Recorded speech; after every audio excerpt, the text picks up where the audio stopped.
My name is Jenna Lawson. I am 29 years old and I am a medical billing specialist. When my parents stole my $300,000 medical settlement, they did not just take my financial security and my future. They systematically erased my entire existence from my childhood home and called me a selfish, ungrateful burden simply for asking where my life went. My mother actually pointed at the completely empty doorway of my former sanctuary and coldly declared that after everything they had sacrificed, the money rightfully belonged to them. But what those two greedy people completely forgot was that the smart hallway camera my father installed 3 years ago was recording every single word and action. Before I tell you exactly how I used their own arrogance to completely destroy their perfect suburban facade, please tell me what city you are watching from and what time it is there in the comments below. Hit the like button and subscribe to the channel if you have ever had to stand up and fight back against toxic family members who grossly underestimated you. Growing up in a picture-perfect neighborhood in the suburbs taught me early on that family love could be highly conditional.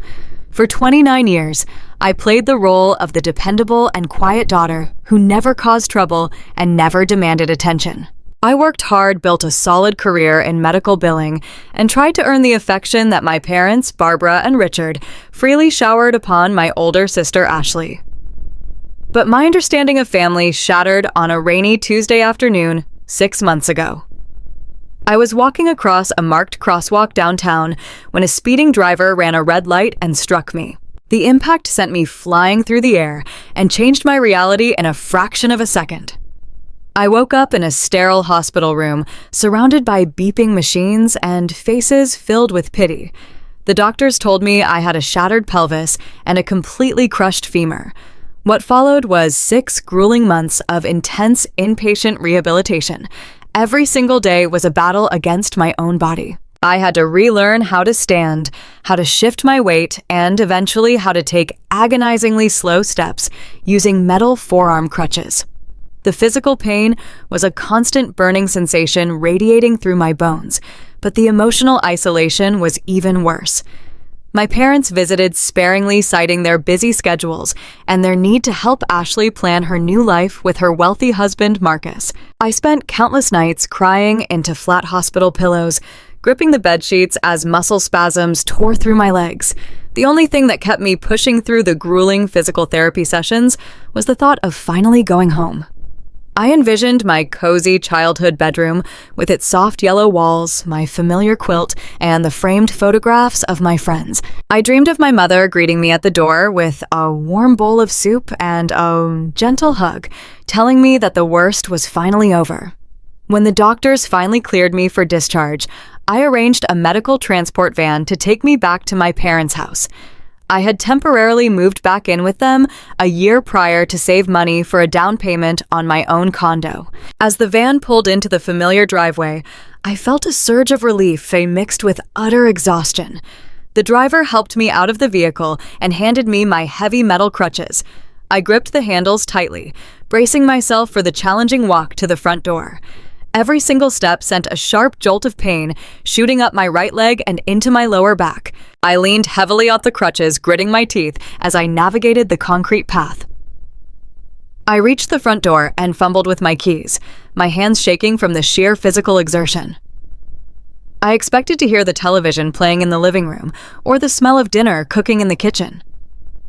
Instead, the house was eerily silent. I pushed the heavy oak door open and called out for my mother and father. No one answered. The silence felt heavy and suffocating. I told myself they must be running a quick errand. I just needed to lie down and elevate my aching legs. The staircase loomed ahead of me like a mountain. 15 carpeted steps separated me from the comfort and safety of my bedroom. I took a deep breath, placing my crutches firmly on the first step.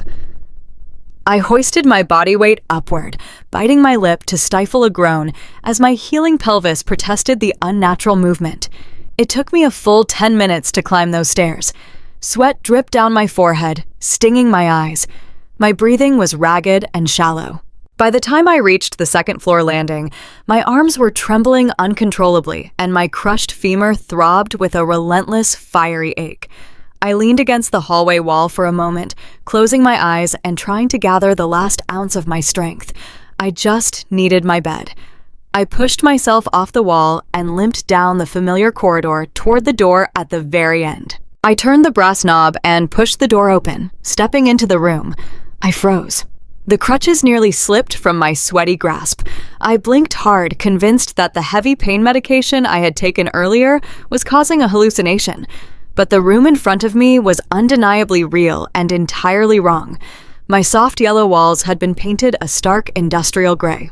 My bed with its cozy quilt was gone. My wooden dresser, my bookshelf, my desk, and every single framed photograph I had ever cherished were completely missing. The room had been stripped down to the bare drywall.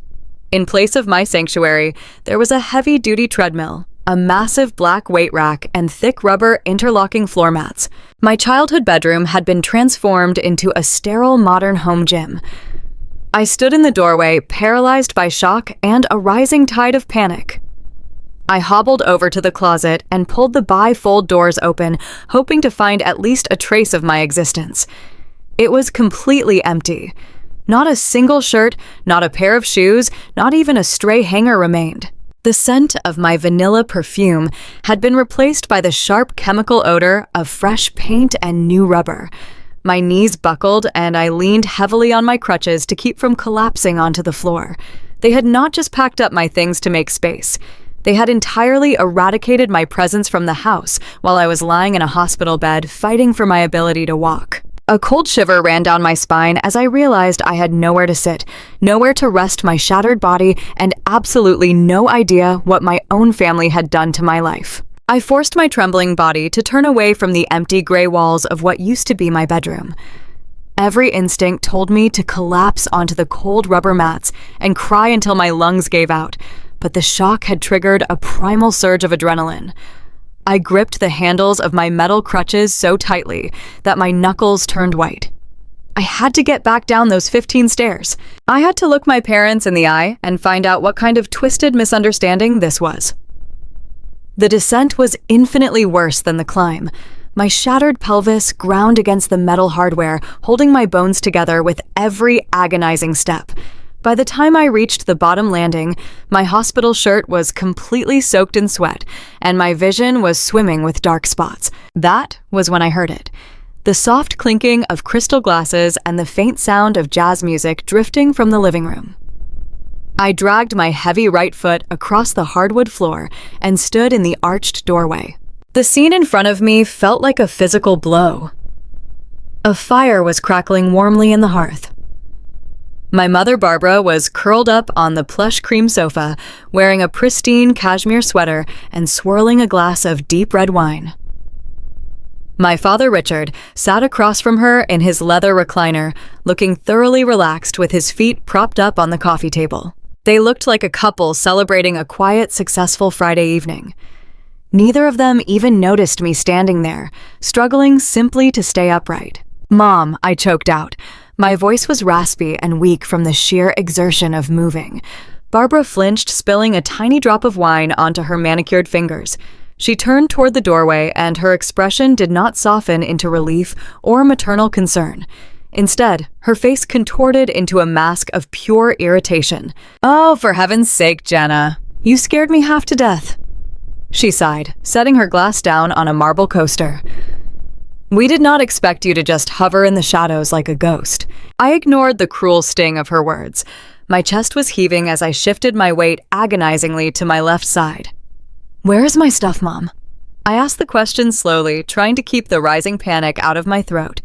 "Where is my bed? Where are my clothes?" Barbara exchanged a long, exhausted look with my father. Richard did not even bother to sit up straight. He just swirled his drink and looked at me as if I were a stranger who had interrupted his private dinner. "Jenna, please do not start with the dramatic victim routine the moment you walk through the door," Barbara said. She smoothed out a microscopic wrinkle in her expensive sweater. "We needed the space. Your father and I are getting older, and our doctor recommended we start a daily cardiovascular regimen. We simply could not afford to sacrifice an entire room for someone who was living in a hospital indefinitely. "You turned my bedroom into a gym while I was learning how to walk again," I asked. My voice trembled entirely on its own. "I lived here. I pay rent to you. All my things, my entire life was in that room. Your things were just taking up valuable real estate." Richard chimed in, his tone dripping with corporate condescension. "We boxed up what was salvageable and donated the rest to charity. You should be happy we are focusing on our health. Do not be so selfish." Selfish. The word echoed in my mind like a gunshot. I had spent the last 6 months fighting through unimaginable physical agony, undergoing 3 major surgeries, and staring at the sterile ceiling of a rehabilitation clinic while they apparently shopped for interlocking floor mats and treadmills. I looked at the 2 people who had raised me, and I suddenly realized I did not recognize them at all. The coldness in their eyes was not an accident. It was a choice. A deliberate, calculated choice to erase my presence from their home because my shattered body was no longer convenient for their picture-perfect suburban lifestyle. "Fine," I whispered. The adrenaline was fading rapidly, replaced by a deep, bone-chilling numbness. "Fine, I will not stay here. I will book an extended stay hotel downtown until I can find an accessible ground floor apartment. I will call a moving company to get my surviving boxes tomorrow. I just need my money." I watched my father carefully as I said those words.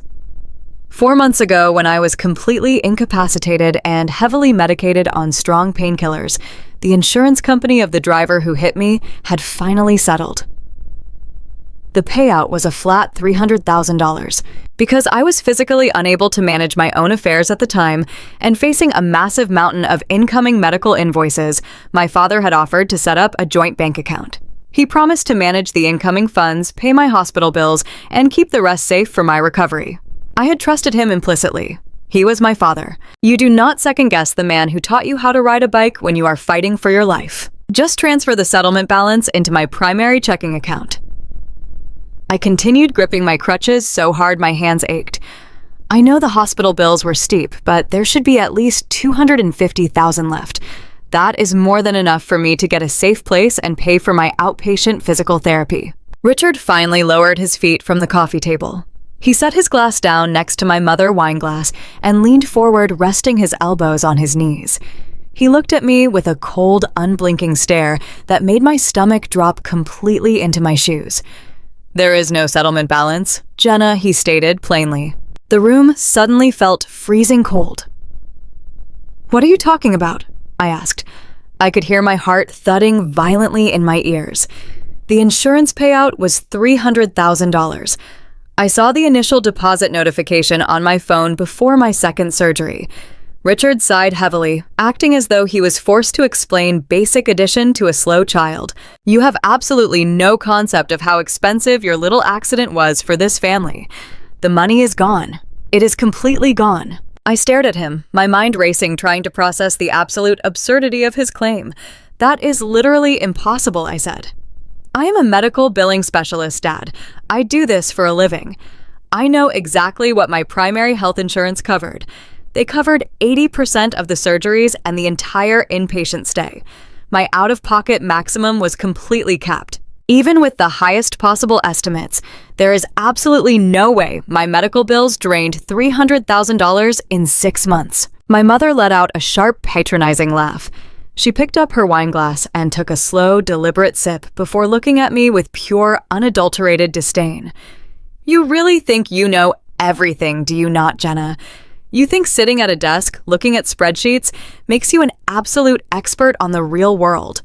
There are always hidden medical fees, out-of-network surgeons, specialized facility charges that your cheap insurance absolutely refused to pay. We had to cover all of those unexpected costs immediately to keep you from being dumped on the street." They were lying. I knew the medical billing system inside and out. I knew how insurance claims worked, how billing codes were processed, and how settlements were distributed. There were no hidden fees that could swallow $250,000 without my explicit signed authorization. "You are lying," I said, my voice dropping to a harsh, desperate whisper. "You are lying straight to my face. Are lying. Where is my money?" Richard stood up, his towering frame casting a long shadow across the warm living room rug. He smoothed the front of his trousers and glared down at me, his face flushing with sudden, furious anger. "How dare you accuse us of lying after everything we have done for you? Do you have any idea the kind of massive stress you put your mother and me through? We had to field constant phone calls. We had to deal with aggressive lawyers. We lost countless hours of sleep worrying about whether you would ever walk again. That kind of severe emotional trauma does not just go away, Jenna." My mother nodded in fierce agreement, her eyes flashing with righteous indignation as she placed her hand over her heart. "We were the ones truly suffering while you were safely tucked away in a hospital bed, being waited on hand and foot by a team of nurses. We had to maintain this house. We had to maintain our lifestyle while dealing with the public embarrassment and the sheer inconvenience of your accident. You think your little broken leg was the only casualty here?" The sheer audacity of her statement hit me like a physical blow. She was genuinely comparing her slight social inconvenience to my shattered pelvis, my crushed femur, and my completely ruined independence. She was framing my near-fatal accident as a personal attack on her daily routine. "We took what we were rightfully owed," Richard said, his voice turning dangerously quiet and sharp. "We compensated ourselves for our intense emotional distress and our lost time. The rest went to your supposed bills, so do not stand in our living room and demand money that you frankly owe us for putting this family through absolute hell." I stared at the expensive bottle of wine sitting on the coffee table, a vintage Cabernet that cost more than my weekly grocery budget. I looked at my mother, pristine designer shoes, and my father, perfectly tailored slacks. They were literally drinking my settlement money. The realization burned through my veins, replacing the cold shock with a hot, searing wave of pure fury. "You stole from me!" I stated the words, tasting like ash in my mouth. "You took the money that was meant to heal my broken body, and you spent it on yourselves." "Do not use that word in this house," Richard bellowed, taking a threatening step forward. His sudden aggression made me flinch backward, my crutches scraping awkwardly against the hardwood floor. "We did not steal anything. As a joint account holder, I had the absolute legal right to distribute those funds as I saw fit to manage the overwhelming crisis you dumped into our laps. You are an ungrateful child. We housed you, we fed you, we gave you everything. And the second you get a little bit of money, you try to hoard it all to yourself while we suffer the consequences of your careless actions." My careless actions. I had been walking in a legal crosswalk, with the walk sign illuminated, when a drunk driver bypassed a line of stopped cars and plowed directly into me. My parents were rewriting history to fit their twisted narrative, transforming themselves into the ultimate victims of a tragedy they did not even experience firsthand. The psychological manipulation was so blatant, so perfectly executed, that for a fleeting second, I actually questioned my own sanity. But the burning pain in my crushed femur grounded me back in reality. "You cleared out my room because you knew I would eventually come looking for bank statements." I said, my mind connecting the dots with terrifying speed. "You erased my presence in this house, so you could easily discard me the moment I started asking uncomfortable financial questions. You wanted me homeless and broke, so I would be too desperate to ever hire a lawyer and investigate the joint account." Barbara let out an exasperated sigh, picking up her wine glass once more. "You are sounding completely hysterical, Jenna. This is exactly why we could not trust you to manage your own recovery funds. Your mind is clearly still clouded by the heavy pain medication. If you cannot speak to us with the basic respect we deserve as your parents, then you have absolutely no place in this home." The sheer level of gaslighting was suffocating.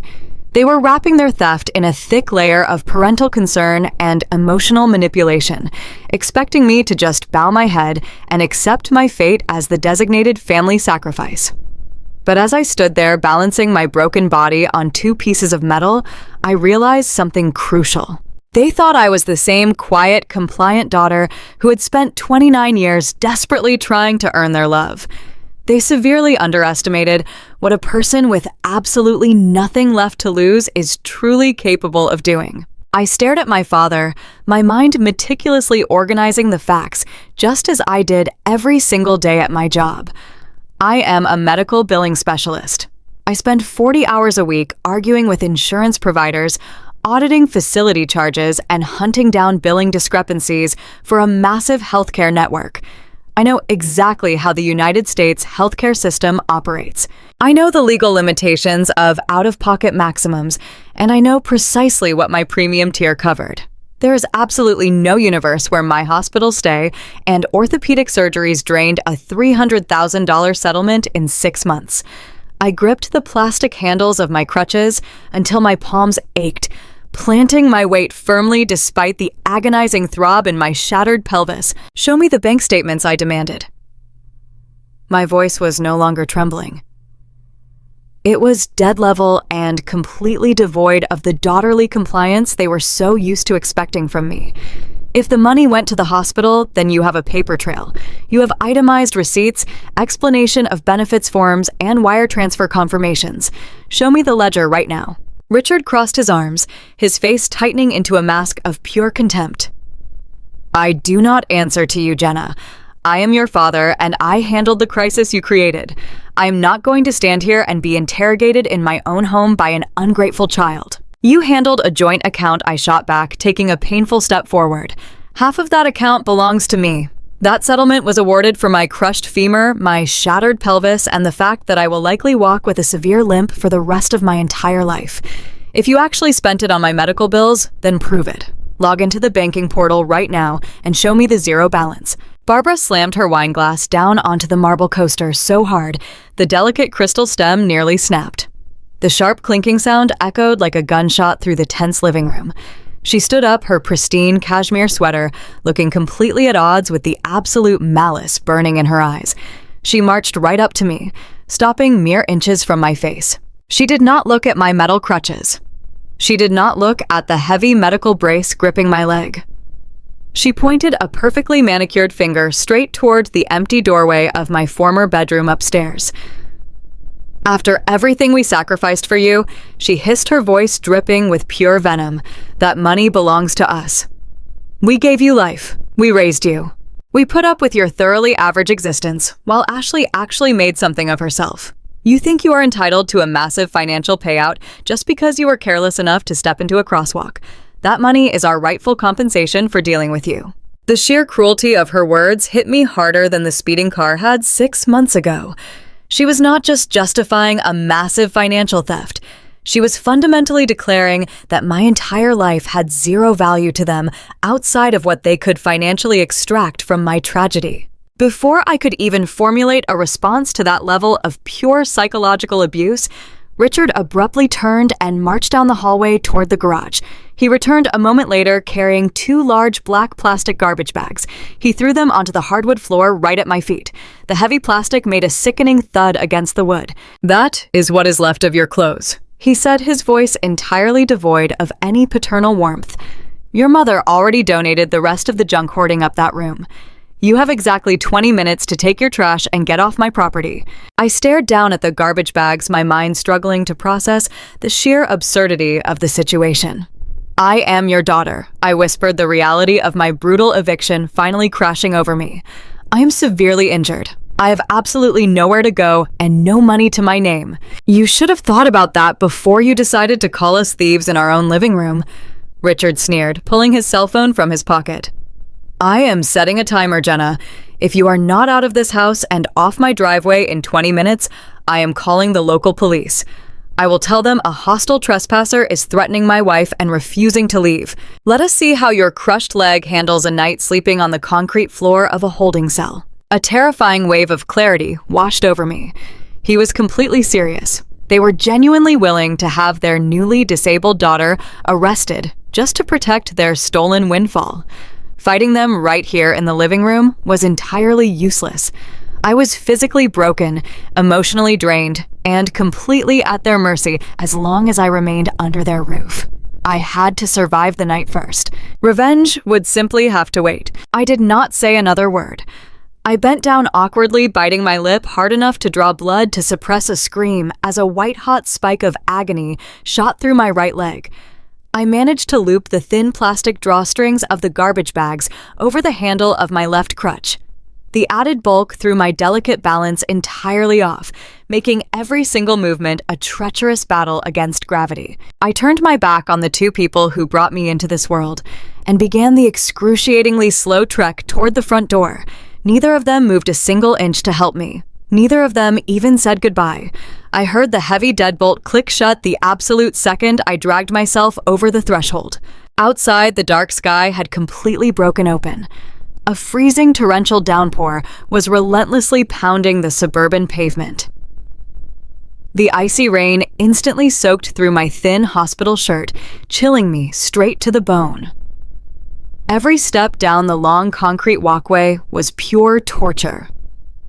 The rubber tips of my crutches slipped dangerously on the wet autumn leaves, and I nearly fell twice. My tears mixed freely with the freezing rain as I practically dragged my useless leg toward the street where my 10-year-old Toyota Corolla was parked. It took me 15 agonizing minutes just to reach the vehicle. I threw the soaking wet garbage bags into the back seat and collapsed heavily behind the steering wheel, gasping desperately for air. The pain in my pelvis was absolutely blinding, a relentless throbbing fire that demanded strong hospital medication I no longer had access to. I locked the car doors and stared through the rain-slicked windshield at the warm, glowing lights of the beautiful house I grew up in. I was 29 years old, physically disabled, completely bankrupt, and sleeping in a freezing old sedan on a dark street. But as the initial shock slowly began to wear off, the crushing despair was quickly replaced by an icy, consuming rage. They thought they had won. They thought stripping my bedroom and throwing me out into the rain would silence me forever. But they severely underestimated the terrifying determination of a woman who has absolutely nothing left to lose. The interior of the 10-year-old Toyota Corolla was practically a meat locker. I sat in the driver's seat, listening to the relentless drumming of the freezing rain against the metal roof. Every single breath I took expelled a white cloud of condensation into the stale air of the cabin. My teeth chattered so violently, my jaw ached. But that discomfort was absolutely nothing compared to the blinding agony radiating from my lower body. A shattered pelvis and a crushed femur do not simply stop hurting because you tell them to. They demand a highly structured environment of orthopedic mattresses, perfectly positioned pillows, and strict schedules of pain management. Sitting upright in a cramped bucket seat with the steering wheel pressing into my chest was pure, unadulterated torture. The medical brace secured around my right leg felt like a vise of solid lead, dragging my crushed bones downward. I tried to recline the seat back to alleviate the intense pressure on my spine, but the mechanism was rusted and jammed. I was trapped at a harsh, rigid angle. The dark plastic garbage bags containing the pitiful remnants of my life sat mocking me from the passenger seat. My own parents had tossed me away with less care than they gave to their weekly recycling. The psychological horror of that realization was suffocating. I closed my eyes and leaned my head against the freezing glass of the driver's side window, trying to fight off a wave of nauseating panic. I had exactly $36 in my wallet. My primary bank accounts were virtually empty because I had poured every spare cent I earned from my medical billing job into my physical therapy deductibles over the past 6 months. The $300,000 settlement from the at-fault driver insurance was supposed to be my absolute safety net. It was supposed to cover the remaining surgeries, the long-term rehabilitation, and the down payment on a modest ground-floor condo where I could safely heal. Instead, my father Richard had siphoned it dry, leaving me completely destitute and physically broken in the middle of a brutal rainstorm. My mind spiraled into dark, terrifying places. How was I going to afford food? How was I going to afford the medications I needed to stop the massive muscle spasms? How was I going to survive the night without freezing to death? But beneath the overwhelming terror, the analytical part of my brain, the part that spent 40 hours a week auditing complex medical claims and hunting down insurance discrepancies, began to spark to life. I did not want revenge right then. I did not have the physical or emotional strength to even comprehend vengeance. I simply wanted to survive. And to survive, I needed to understand exactly what my father had done with my money. I needed to see the ledger. I needed proof. I reached over the center console, gritting my teeth, as a sharp spasm tore through my thigh and dragged my laptop bag onto my lap. I unzipped the canvas and pulled out the cold metal device. The battery was sitting at 42%. It had to be enough. I looked through the rain-streaked windshield and saw the glowing red neon sign of a 24-hour diner sitting at the end of the strip mall parking lot, where I had hastily pulled over. The faint glow reflected off the wet pavement, illuminating the dark interior of my car. I cracked the window just an inch, allowing the freezing air to bite my face, and held my laptop up toward the glass. I scanned the available wireless networks and found the unsecured public Wi-Fi for the diner. The signal was weak, only 2 bars, but it connected. I opened the web browser and immediately navigated to the portal of the regional bank where my father and I had set up the joint account. My fingers were stiff and clumsy from the cold, making it difficult to type on the keyboard. I just needed to see the transaction history. I needed to see the itemized list of facility fees and out-of-network surgeon costs my father claimed had completely drained $250,000 in mere months. I knew the billing codes. I knew the maximum allowable charges for orthopedic trauma in my state. If he had actually paid those bills, the bank statements would show the exact wire transfers to the hospital network. If he had stolen the money, the transaction history would reveal exactly where those funds had truly gone. I typed in my username and entered the password we had agreed upon 6 months ago. The screen buffered for a long, agonizing moment. A small red error message popped up, stating the login credentials were incorrect. My stomach dropped. I tried again, typing slower, making sure every single letter and number was perfectly correct. The same red message appeared. I clicked the password reset button, hoping I could send an authentication link to my personal email address. The prompt asked for the primary account holder security question. What is the make and model of your first car? I typed in the answer I knew by heart. Incorrect. A wave of profound nausea washed over me. Richard had not just emptied the account. He had systematically locked me out, changing the password, the recovery email, and the security questions. He had completely severed my access to my own financial records, ensuring I could not verify a single claim he had made in that living room. The sheer level of calculation was breathtaking. He had orchestrated this entire eviction perfectly, knowing I would be far too physically vulnerable and financially ruined to ever mount a legal challenge without proof. He thought he had completely outsmarted me. He thought he had covered his tracks so thoroughly that I would just fade away into the background like the compliant, quiet daughter I had always been. I closed my eyes, taking a ragged breath of the freezing air. The pain in my pelvis was reaching an unbearable crescendo, a deep throbbing ache that made my vision blur at the edges. I needed to lie down, but I could not. I could not let him win. I opened my eyes and stared at the glowing screen of my laptop. Richard was a brilliant manipulator and a ruthless corporate manager, but he had one massive, glaring weakness. He was absolutely terrible with technology. For years before my accident, I had been the designated unpaid information technology support for my parents' household. I set up their wireless routers, configured their smart televisions, and managed their digital storage. Richard was the kind of man who refused to write anything down, but also refused to memorize complex passwords. He relied entirely on convenience, assuming his digital life was completely secure, simply because he lived in a nice neighborhood. I opened a new tab in the browser. If I could not get into the bank directly, I would have to go through the back door. Richard ran his entire life through a single centralized cloud storage service. He scanned every important document, every tax return, every contract, and every bank statement, and dropped them into neatly labeled folders on his personal drive. He claimed it was the ultimate organizational system. I knew it was a massive security risk. I navigated to the cloud provider login page. My fingers hovered over the keys. I had set up this account for him 3 years ago when he bought his new desktop computer. I knew the primary email address because it was the same one he used for his business contacts. The password, however, was the hurdle. He always used the same base word combined with a significant year. I typed in his favorite classic car model, followed by the year he married my mother. The screen rejected the attempt. I tried his college mascot and his graduation year. Another rejection. The system warned me I had one attempt left before the account would be temporarily locked. I sat there in the freezing car, the neon diner sign washing my pale face in red light. I thought about the man who had just handed me 2 garbage bags and told me I was a burden. What did Richard value more than anything else in the world? What was the single most important milestone in his mind that he would use to secure his entire digital life? It was not me. It was not his marriage. It was the golden child. I typed in Ashley, followed by her birth year. I held my breath and pressed the enter key. The loading icon spun for 3 agonizing seconds. Then, the screen shifted.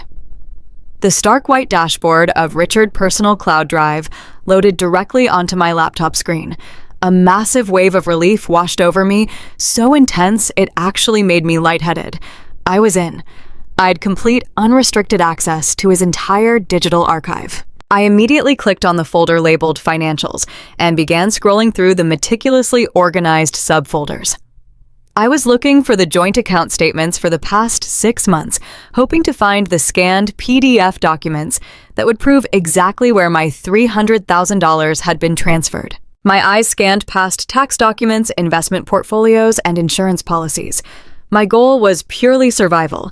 I just needed to secure the concrete evidence of the theft so I could find a lawyer willing to take my case on contingency. I clicked on a folder labeled Banking 2026 and prepared to sift through the detailed transaction histories. I was determined to follow the money no matter where it led. I would track every single stolen dollar through my father digital ledger. I adjusted my frozen fingers over the trackpad, ready to uncover the exact financial trail of my parents' ultimate betrayal. My frozen fingers hovered over the cracked trackpad of my laptop. The interior of the Corolla felt like a meat locker, but the adrenaline pumping through my veins kept me entirely focused on the glowing screen. I clicked on the folder labeled Banking and sifted through the digital files. I was looking for statements, wire transfer logs, or anything that would explicitly show where my massive insurance payout had been routed. Instead, I found pages of mundane utility bills, outdated auto insurance renewals, and scanned grocery receipts. Richard was meticulous about backing up the wrong things. I backed out of the primary folder and navigated to the main dashboard of his cloud drive. My tired eyes scanned the neatly organized grid of yellow folder icons. Tax returns, medical records, home maintenance. I needed the smoking gun. I needed the exact paper trail proving my father had liquidated my medical settlement to compensate himself for his alleged emotional distress. As I scrolled further down the page, a specific folder title caught my immediate attention. It was not a financial record. It was labeled Hallway Cam Sync. I stopped scrolling. My heart gave a strange, heavy thud against my ribs. I remembered that camera. 3 years ago, there had been a minor string of package thefts in our neighborhood. Richard Ever, the paranoid suburban homeowner, had immediately purchased a motion-activated smart security camera from a discount electronics store. He mounted it high up on the wall in the second-floor hallway, pointing it directly at the top of the staircase and the doors to the bedrooms. Because he was notoriously cheap and refused to pay for a monthly subscription service, he had demanded I sync the camera directly to his personal cloud drive. I remembered the afternoon I set it up for him.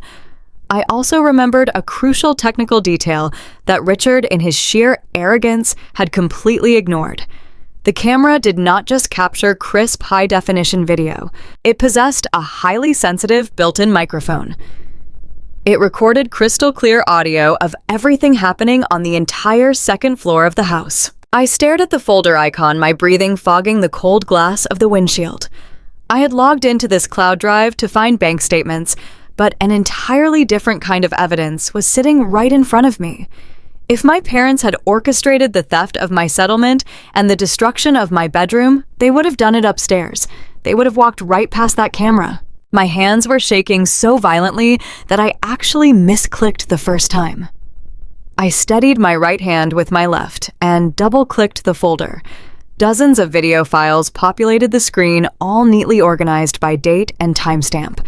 The weak diner Wi-Fi struggled to render the thumbnails, but I did not care about the recent videos. I used the sorting tool to arrange the files chronologically and scrolled back exactly 3 weeks. 3 weeks ago, I had been lying in the rehabilitation center enduring a grueling session of physical therapy, trying to bend my shattered pelvis just one more inch. 3 weeks ago was when my parents claimed they had to urgently repurpose my bedroom for their cardiovascular health. I found a cluster of video files dated 21 days prior. The timestamps indicated heavy, continuous motion in the hallway, beginning at 10 in the morning and lasting for several hours. I selected the very first video file in the sequence and pressed play. The video player buffered, spinning a loading circle that felt like it was mocking my rising panic. I gritted my teeth as a sharp, violent spasm ripped through my crushed femur, punishing me for sitting in the cramped driver's seat. Finally, the video loaded. The footage was stark and incredibly clear. It showed the upstairs hallway of my childhood home. The camera angle perfectly captured the door to my yellow bedroom. The door was wide open. I watched through the glowing screen as my father walked into the frame.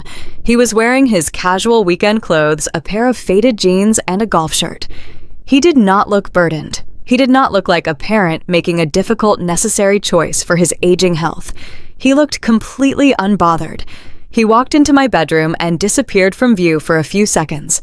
When he stepped back into the hallway, he was carrying a massive stack of my books. My college textbooks, the novels I had collected since high school, the photo albums holding my entire history. He dumped them unceremoniously into a large plastic bin sitting at the top of the stairs. A moment later, my mother, Barbara, appeared in the frame. She was holding an armful of my clothes still on their hangers. She did not fold them. She shoved them violently into heavy, black garbage bags. The exact same garbage bags they had just thrown at my feet in the pouring rain. I sat in the freezing car, watching my own family systematically dismantle my existence. The sheer callousness of their physical movements was mesmerizing in the most horrifying way possible. There was no hesitation. There was no gentle handling of the possessions I had spent 29 years accumulating. They were ripping my life apart with the casual efficiency of a demolition crew clearing out an abandoned property. I watched my father drag my wooden nightstand into the hallway. I watched my mother toss my favorite quilt, the one she had bought for me when I graduated college, onto the floor like it was a dirty rag. They were actively erasing me while I was trapped in a medical facility, crying because I missed them. The betrayal was so profound, so intensely deeply woven into the fabric of the video that I actually felt bile rise in my throat. Then the audio kicked in. The microphone on the smart camera picked up the sound of my father's heavy footsteps and the rustling of the plastic bags.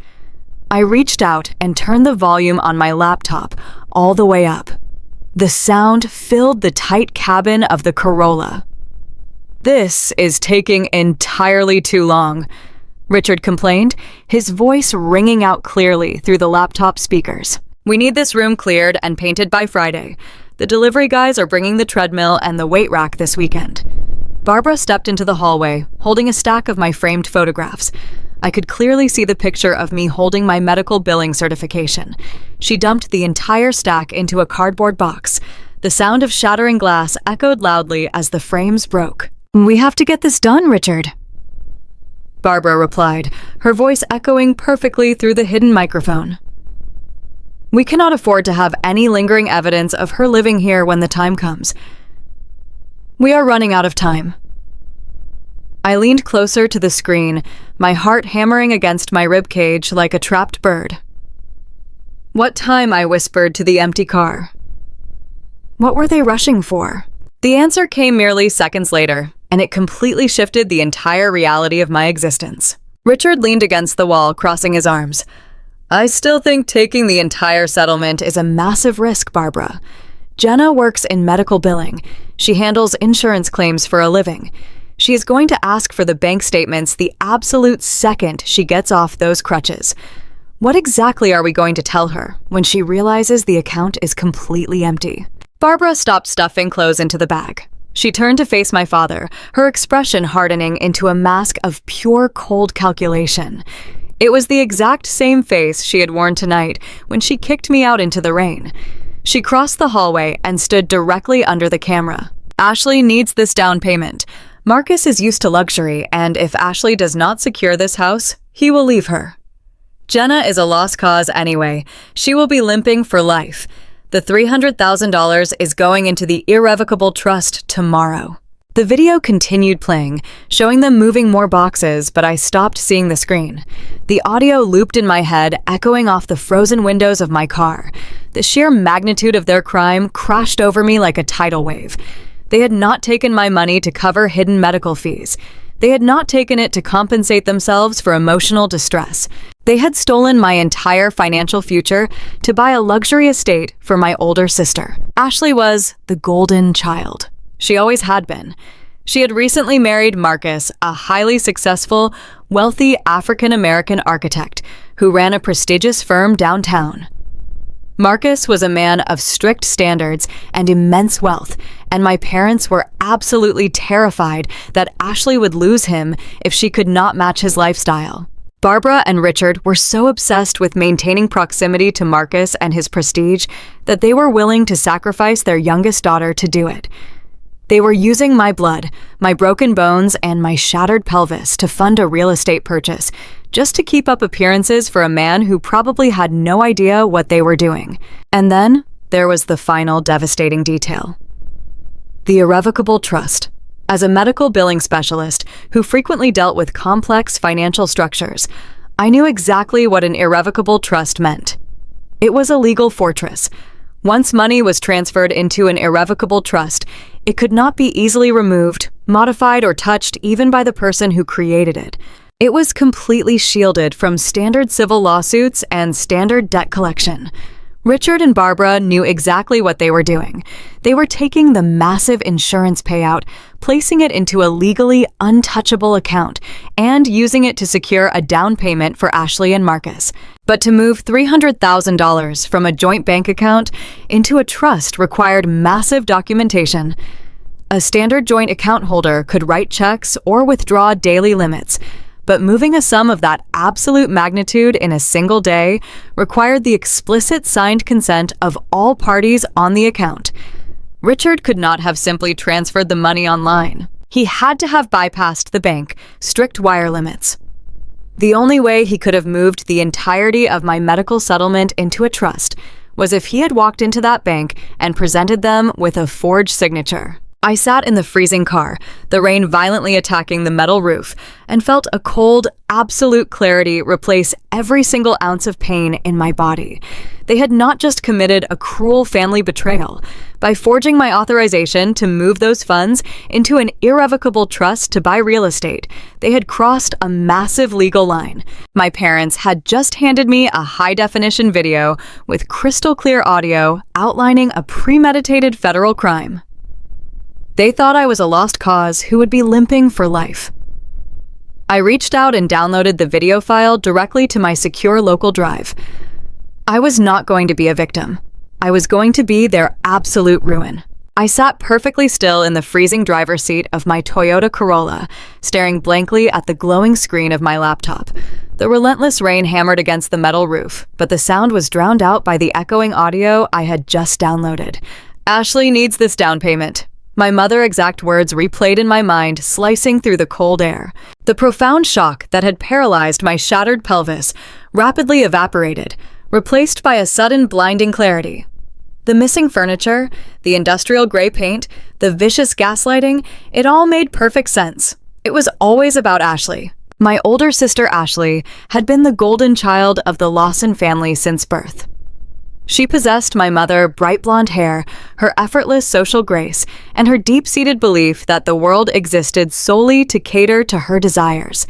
While I spent my teenage years working part-time jobs to pay for my own college textbooks, Ashley was handed brand new cars and fully funded European vacations. My parents treated her like a delicate investment, carefully grooming her for a life of high society leisure. I was just the quiet medical billing specialist in the background, the dependable spare child they could easily ignore.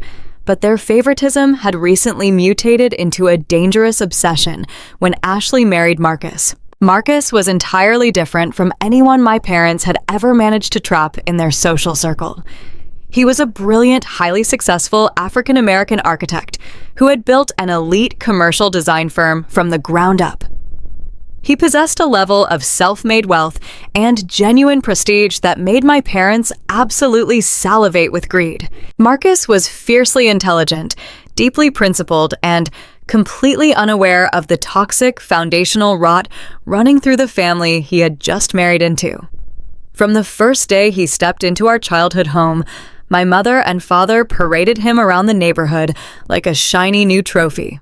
They shamelessly name-dropped his architectural firm at every country club dinner, desperately clinging to his coattails to elevate their own mediocre social standing. Underneath their loud, boastful pride lurked a deep, suffocating terror. Barbara and Richard knew exactly who their oldest daughter truly was. They knew Ashley had no career, no financial literacy, and a massive appetite for luxury that she could never sustain. They lived in constant fear that a man as driven as Marcus would eventually wake up and realize he was married to a hollow parasite. That terrifying insecurity became a full-blown crisis when Marcus mentioned wanting to purchase a $1.2 million estate in a prestigious gated community. He expected Ashley to contribute to the massive down payment as a sign of an equal partnership. Ashley, of course, had absolutely nothing to contribute. Instead of forcing their golden child to finally face reality and get a job, my parents decided to orchestrate the ultimate sacrifice. They looked at my crushed femur, my shattered pelvis, and my months of agonizing physical rehabilitation and saw nothing but a convenient cash grab. The $300,000 medical settlement was meant to ensure I did not spend the rest of my life in physical and financial ruin. It was blood money paid out because a drunk driver had fundamentally altered my ability to walk. But to Barbara and Richard, my permanent disability was simply a necessary, acceptable casualty to keep their wealthy son-in-law securely tethered to their family tree. The sheer scale of their depravity was breathtaking. They had stolen the financial safety net of their crippled daughter to buy a luxury mansion for a sister who had never worked a hard day in her life. They convinced themselves that stealing from a woman on metal forearm crutches was entirely justified because Marcus was accustomed to a certain lifestyle and Ashley simply could not be allowed to lose him.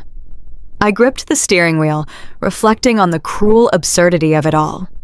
My mother had stood in our living room, claiming she deserved compensation for her severe emotional distress. In reality, she spent the entire time I was screaming in pain, secretly funneling my settlement funds into an irrevocable trust to secure a sprawling real estate asset for her favorite child. I closed my eyes, letting the icy air from the cracked window bite my face. I pictured Ashley constantly bragging on social media about her self-made success and her independent wealth. I pictured Marcus designing beautiful structural masterpieces, entirely oblivious to the fact that his new family was funding his down payment with stolen medical payouts. And then I pictured my father forging my signature to bypass the massive banking wire limits. He had to have done it. There was no other way to rapidly transfer $250,000 from a joint account into a heavily protected legal trust without my explicit authorization. They thought they had committed the perfect crime. They assumed I was far too broken and far too deeply conditioned to ever challenge their authority. They expected me to drive away into the stormy night and quietly accept my fate as a discarded thing. I stared at the downloaded video file resting safely on my desktop. The cold terror that had gripped me since I found my empty bedroom was gone. In its place was a calm, terrifying resolve. I am a medical billing specialist. I spend every single day of my life tracking down missing funds, exposing fraudulent claims, and forcing massive corporations to pay exactly what they owe. My parents had just handed me audio and video evidence of a premeditated federal crime. I shut my laptop, put the car in drive, and pulled out of the dark parking lot, heading toward the cheapest motel I could find. I was no longer their victim. I was the auditor, and I was going to tear their entire stolen empire down to the studs. I put the car in drive and pulled out of the dark parking lot of the diner, leaving the red neon sign completely behind me. I merged onto the rain-slicked highway, heading towards the cheapest part of town. I did not shed a single tear the entire drive. The crushing weight of sadness that had suffocated me on my parents' front porch was completely gone. In its place was a cold, absolute fury that burned through my veins with terrifying clarity. They had calculated everything perfectly. They had stripped my room, drained my bank account, and kicked me out into a storm believing I was a physically broken and completely helpless victim. But they had overlooked one tiny detail. I was a survivor, and I had a secret of my own. 5 years ago, when I first started working as a medical billing specialist, I opened a separate credit card account entirely online. I opted out of paper statements and never once mentioned the card to my mother or father. It was meant to be my absolute emergency safety net, a financial buffer, in case I ever needed to leave a bad situation or cover a sudden medical crisis. The credit limit was exactly $5,000. I had never touched it until tonight. I pulled into the flickering parking lot of a dilapidated motel situated right off the interstate. The glowing vacancy sign buzzed with an erratic electrical hum. It was the kind of place that rented rooms by the hour and did not ask a single question as long as the card cleared. Gripping my metal crutches, I dragged my shattered pelvis and crushed femur out of the damp driver's seat.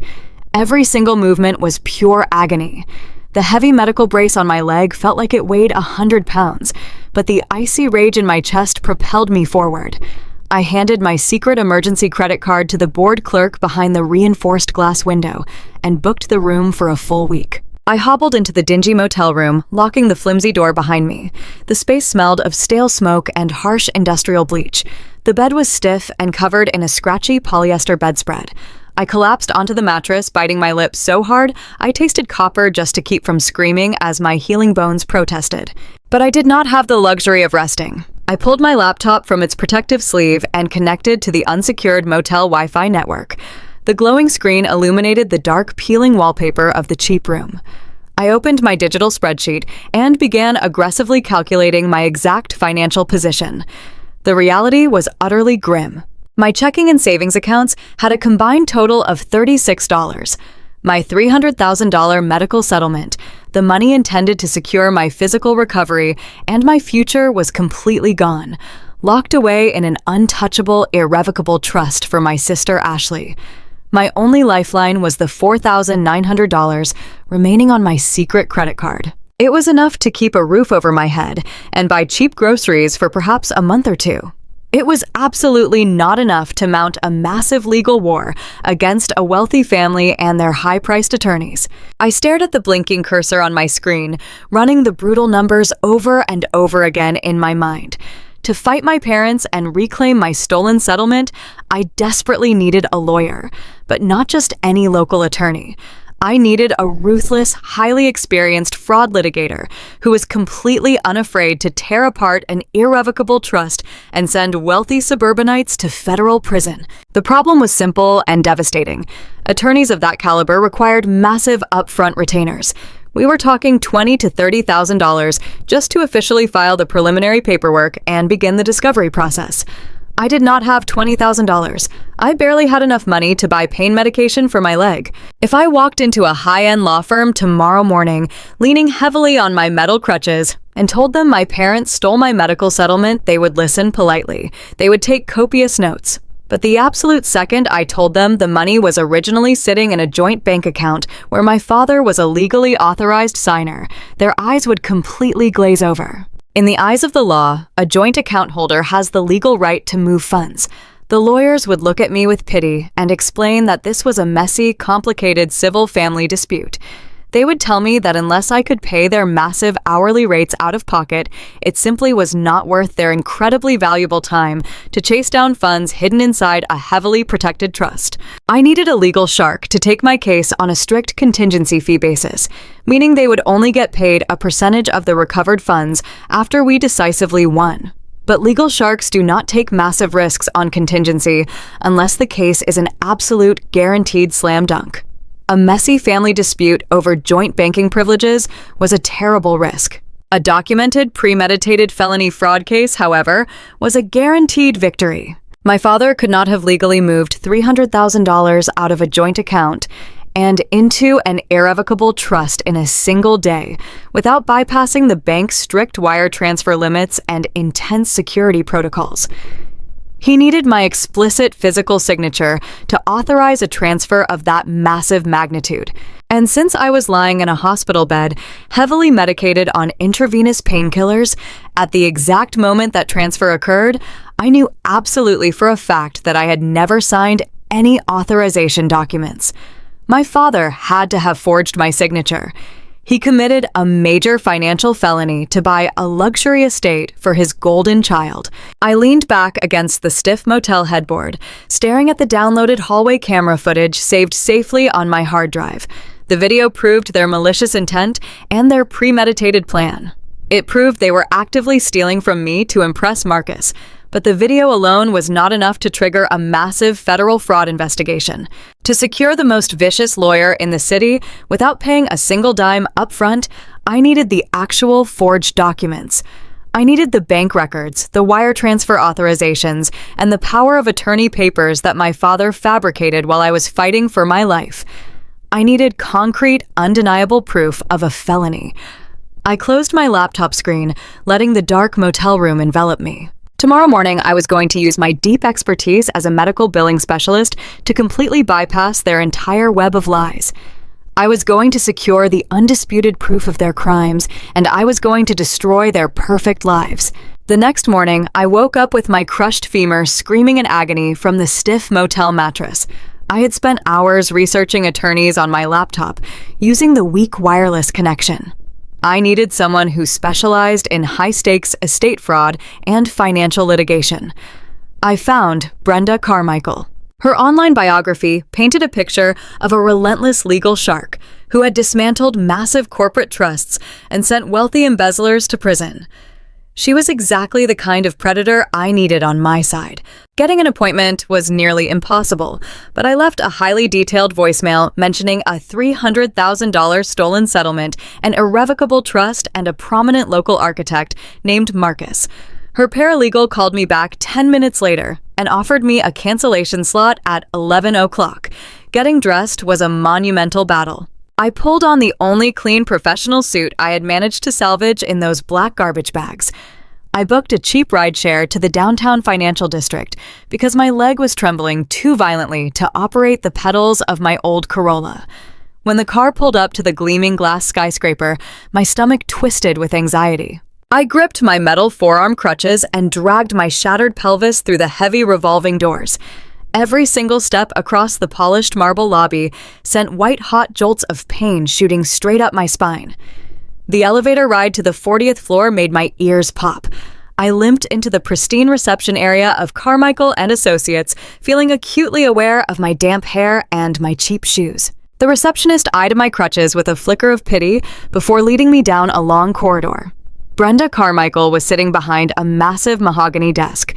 She looked to be in her late 50s with sharp silver hair cut into a severe bob and piercing dark eyes that immediately stripped away every defense I had left. She wore a tailored charcoal suit that probably cost more than my car. She did not offer me a warm smile or false sympathy. She simply gestured toward one of the leather chairs across from her. I lowered my broken body into the seat, biting the inside of my cheek to suppress a groan. "You mentioned a stolen settlement and a fraudulent trust in your voicemail," Brenda said, her voice crisp and entirely devoid of emotion. "You also mentioned Marcus, an architect, whose firm represents significant local assets. Tell me exactly what I'm looking at here, Jenna." I did not waste her time with tears. I leaned forward, resting my hands on my knees. "I am a medical billing specialist." I began, keeping my voice completely level. "I spend 40 hours a week auditing facility charges and hunting down insurance discrepancies. 6 months ago, I was hit by a car in a crosswalk. I suffered a shattered pelvis and a crushed femur.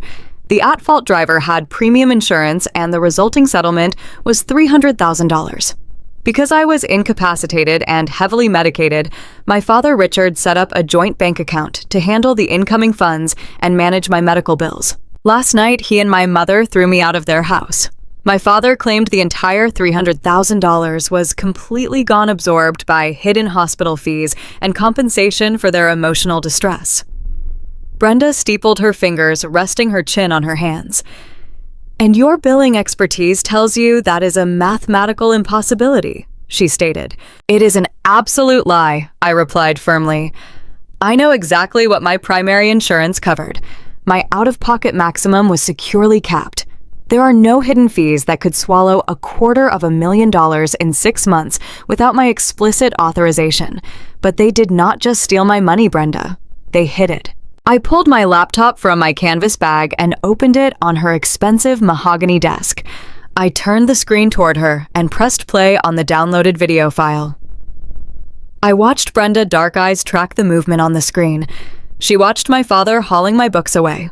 She watched my mother aggressively shoving my clothes into black garbage bags. I turned the volume up, making sure the audio was crystal clear. My mother's voice echoed through the quiet office. "Ashley needs this down payment. Marcus is used to luxury, and if Ashley does not secure this house, he will leave her. Jenna is a lost cause anyway. She will be limping for life.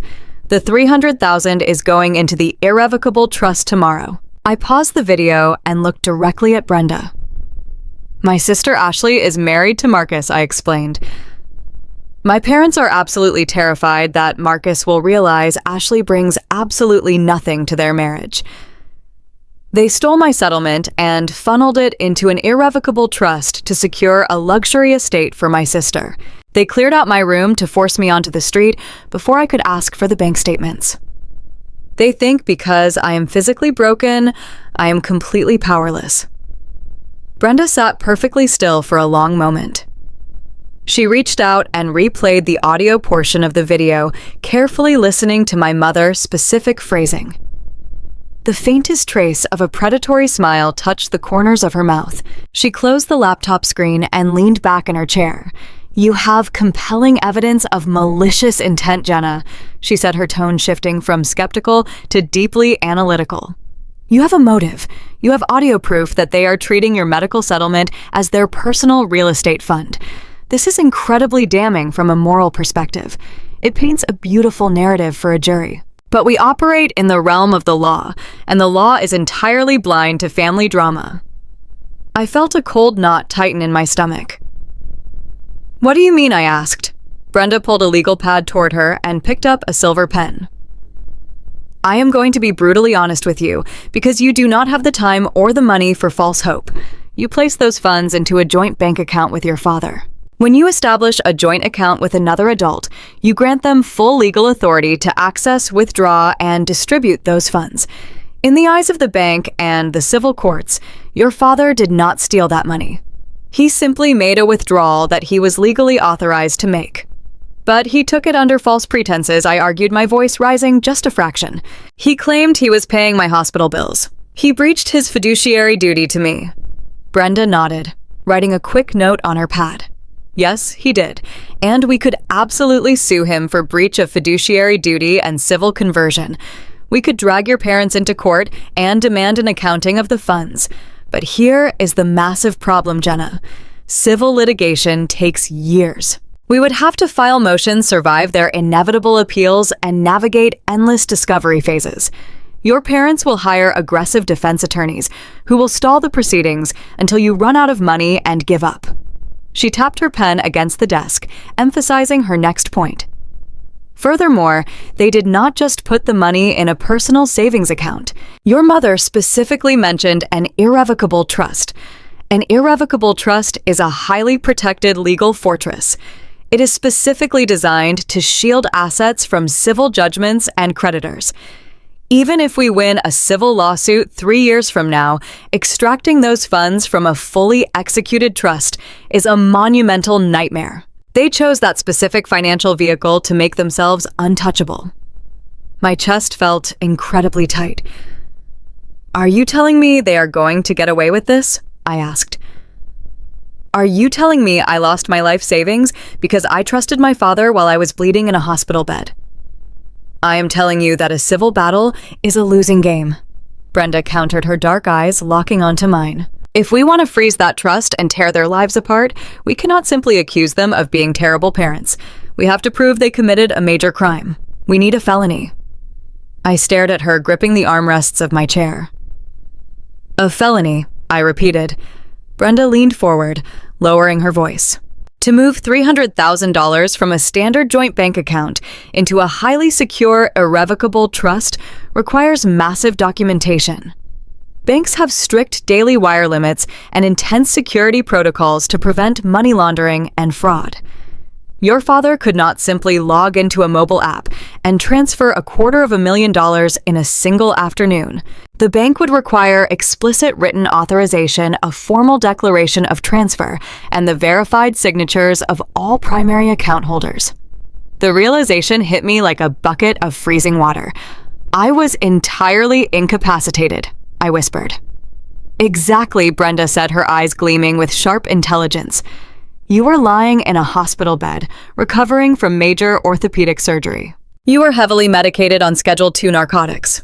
You were physically and mentally incapable of signing complex legal documents authorizing the transfer of your entire net worth into a third-party trust.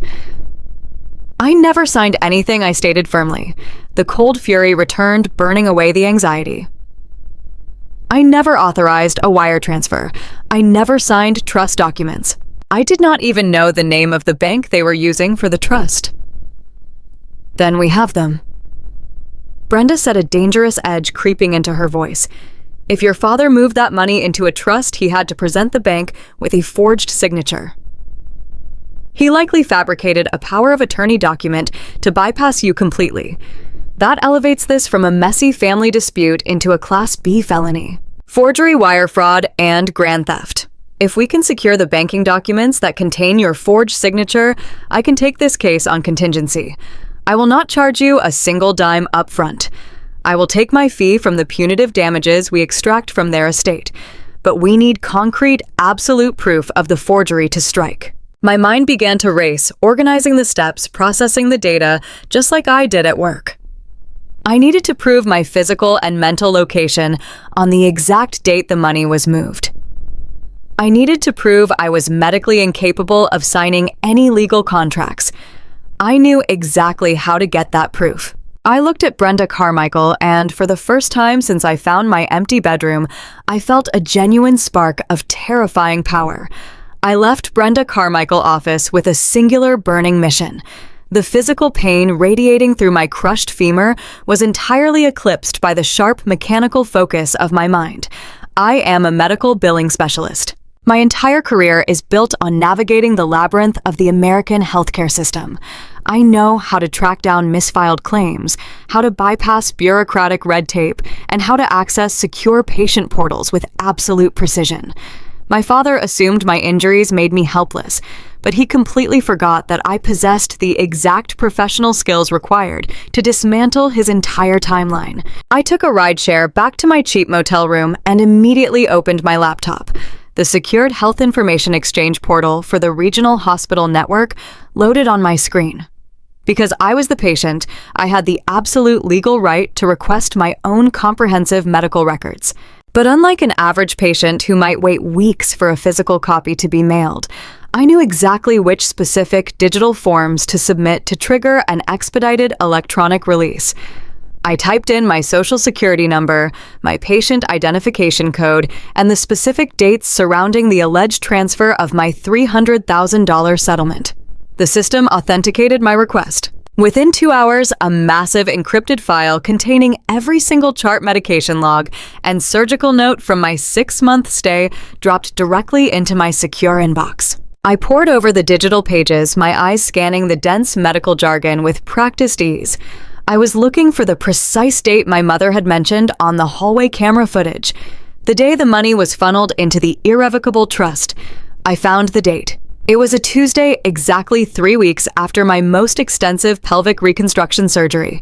I clicked on the corresponding nursing logs and medication administration records. A triumphant, fiercely cold wave of satisfaction washed over me as I read the detailed clinical notes. On that specific Tuesday, I had developed a severe post-operative infection. My fever had spiked to 103 degrees. To manage the agonizing pain, the attending physician had placed me on a highly aggressive, continuous, intravenous drip of Dilaudid, a powerful Schedule II opioid narcotic. The nursing notes explicitly described my state. The patient is deeply lethargic, experiencing severe visual hallucinations, and is completely unresponsive to complex verbal commands. I was legally and medically incapacitated. I was practically comatose. There was absolutely no conceivable way I could have walked into a bank branch, engaged in a lucid conversation with a financial officer, or knowingly signed a complex legal document authorizing the transfer of my entire net worth into an irrevocable trust. I saved the files, printed 3 copies using the Motel Business Center, and took another rideshare straight back to Brenda office the very next morning. When I dropped the stack of highlighted medical records onto her pristine mahogany desk, Brenda did not even blink. She picked up the pages, her sharp eyes scanning the clinical notes, detailing my massive dilaudid dosage and my documented hallucinations. A slow, predatory smile spread across her face. "This is brilliant, Jenna," she said, tapping her pen against the paper. "This is the exact medical documentation we need to establish absolute total incapacitation. Your father narrative is completely dead in the water. We now have the grounds to legally demand the bank surrender every single piece of paper associated with that transfer." Over the next 48 hours, Brenda moved with the terrifying speed and precision of a legal apex predator. She filed an emergency ex parte motion with the county court presenting my medical records and the audio transcript of my parents discussing the trust. The judge immediately granted a highly restrictive subpoena, demanding the bank release the entire transaction history and all authorizing documents related to the joint account I shared with my father. We sat in her conference room when the encrypted files finally arrived from the bank legal department. The room was perfectly silent, except for the soft hum of the city traffic drifting up from the streets below. Brenda projected the documents onto a large flat-screen television on the wall. First, we saw the wire transfer authorization. It clearly showed the entire $300,000 balance being aggressively routed out of the joint account and deposited directly into a newly formed irrevocable trust named the Lawson Family Wealth Preservation Trust. And then we saw the final document, the smoking gun. It was a comprehensive, durable power of attorney. The document explicitly granted my father, Richard, total unrestricted legal authority to manage my finances, liquidate my assets, and execute wire transfers on my behalf. I stared at the bottom of the page. There on the signature line was my name, but the handwriting was entirely wrong. It lacked my usual slant. The pressure of the pen strokes was far too heavy. It was a sloppy, desperate forgery. It was my father handwriting. He had practically copied it straight from one of my old high school report cards. But what made the room spin was the stamp sitting right next to the forged signature. It was an official notary public seal. It belonged to a man named David Vance, a low-level loan officer at the bank, whom my father frequently golfed with. Richard had not just forged my signature. He had convinced his corrupt golfing buddy to illegally notarize a completely fabricated power of attorney while I was lying in a hospital bed, heavily drugged on Dilaudid, fighting a massive infection. "This is not just civil theft anymore," Brenda said, her voice incredibly low and dangerously sharp. "This is a Class B felony. We have wire fraud. We have grand theft. We have the creation of a fraudulent legal document, and we have a corrupt notary who is going to lose his license and face serious prison time. Your father just handed us the absolute key to his own destruction. If we take this to the district attorney, Richard will be looking at 5 to 10 years in a state penitentiary." A heavy, profound silence filled the room as the sheer gravity of her words sank in. My own father, the man who was supposed to protect me, had committed a major federal felony just to steal my future and buy my sister a house. Any lingering tiny shred of familial loyalty I had left completely evaporated in that exact moment. I did not want an apology anymore. I wanted absolute justice. But as Brenda continued to scroll through the bank records, looking at the outgoing flow of the stolen money, her triumphant expression suddenly faltered. She leaned closer to the screen, her eyes narrowing as she traced the routing numbers attached to the irrevocable trust. "Oh no," she whispered. The tone of her voice made the hair on my arms stand up. "What is it?" I asked, gripping the edge of the conference table. "What did they do?" Brenda rapidly typed a few commands into her laptop, pulling up a regional real estate database. The money did not stay in the trust, Jenna. The trust was just a temporary holding vehicle to clean the funds and make them look like a legitimate family inheritance. 2 days ago, the entire $300,000 was wired out of the trust and deposited directly into an escrow account held by a premier title company downtown. I stared at her, trying to process the financial jargon. Escrow, I repeated. Why would they put it in escrow? Because they are closing on the house. Brenda replied, her voice tight with urgent frustration. She turned the laptop screen toward me, showing a pending real estate transaction for a sprawling $1.2 million estate in a highly exclusive gated community. The buyers I listed on the contract were Ashley and her husband, Marcus. Your parents took your stolen medical settlement, cleaned it through the fraudulent trust, and gifted it to your sister as a massive down payment to secure this property. The money is sitting in a heavily protected escrow account right now, waiting to be dispersed to the sellers. When does it close? I asked, my heart hammering violently against my ribs. When do they actually get the house? Brenda checked the dates on the screen. The closing date is scheduled for this coming Monday. That is exactly 4 days from now. Jenna, if that transaction officially closes and the title is cleanly transferred to Ashley and Marcus recovering your money becomes a monumental legal nightmare. The sellers will have your cash. Ashley will have the house. We would have to unravel a massive multi-party real estate transaction, sue the title company, and drag Marcus into a horrific legal battle. We have to freeze that escrow account immediately, then file an injunction. I said, my voice rising with desperate panic. Take the forged power of attorney and the hospital records to the judge. Tell them my father committed a felony and force the bank to halt the transfer. You said we had the proof. We do have the proof, Brenda said, rubbing her temples in profound frustration. But the legal system is notoriously slow. Even with emergency motions, an injunction requires serving notice to all involved parties, allowing them time to respond and scheduling a formal hearing. Your parents' lawyers will immediately file motions to delay the proceedings, claiming they need time to independently verify your medical records. They will drag their feet for a week just to ensure the real estate transaction closes before the judge can issue a final ruling. A standard legal injunction will simply not be fast enough. We are out of time. I felt the air leave my lungs. After everything I had endured, after sleeping in a freezing car, after limping through the city on broken legs to find this proof, they were still going to win. They were going to get away with stealing my life savings because the legal system moved too slowly to stop a determined thief. My sister was going to move into $1 million mansion funded by my shattered pelvis, and my parents were going to keep their wealthy son-in-law completely ignorant of their crimes. We cannot just let them take it, I said, my voice cracking for the very first time. I refuse to let them take this from me. We are not letting them take anything, Brenda said, her dark eyes flashing with a sudden fierce intensity. I said a standard legal injunction will not work. I did not say we were out of options. If we alert your father and his lawyers now, they will panic and attempt to accelerate the closing or move the remaining trust assets offshore. We cannot fight them in a courtroom right now.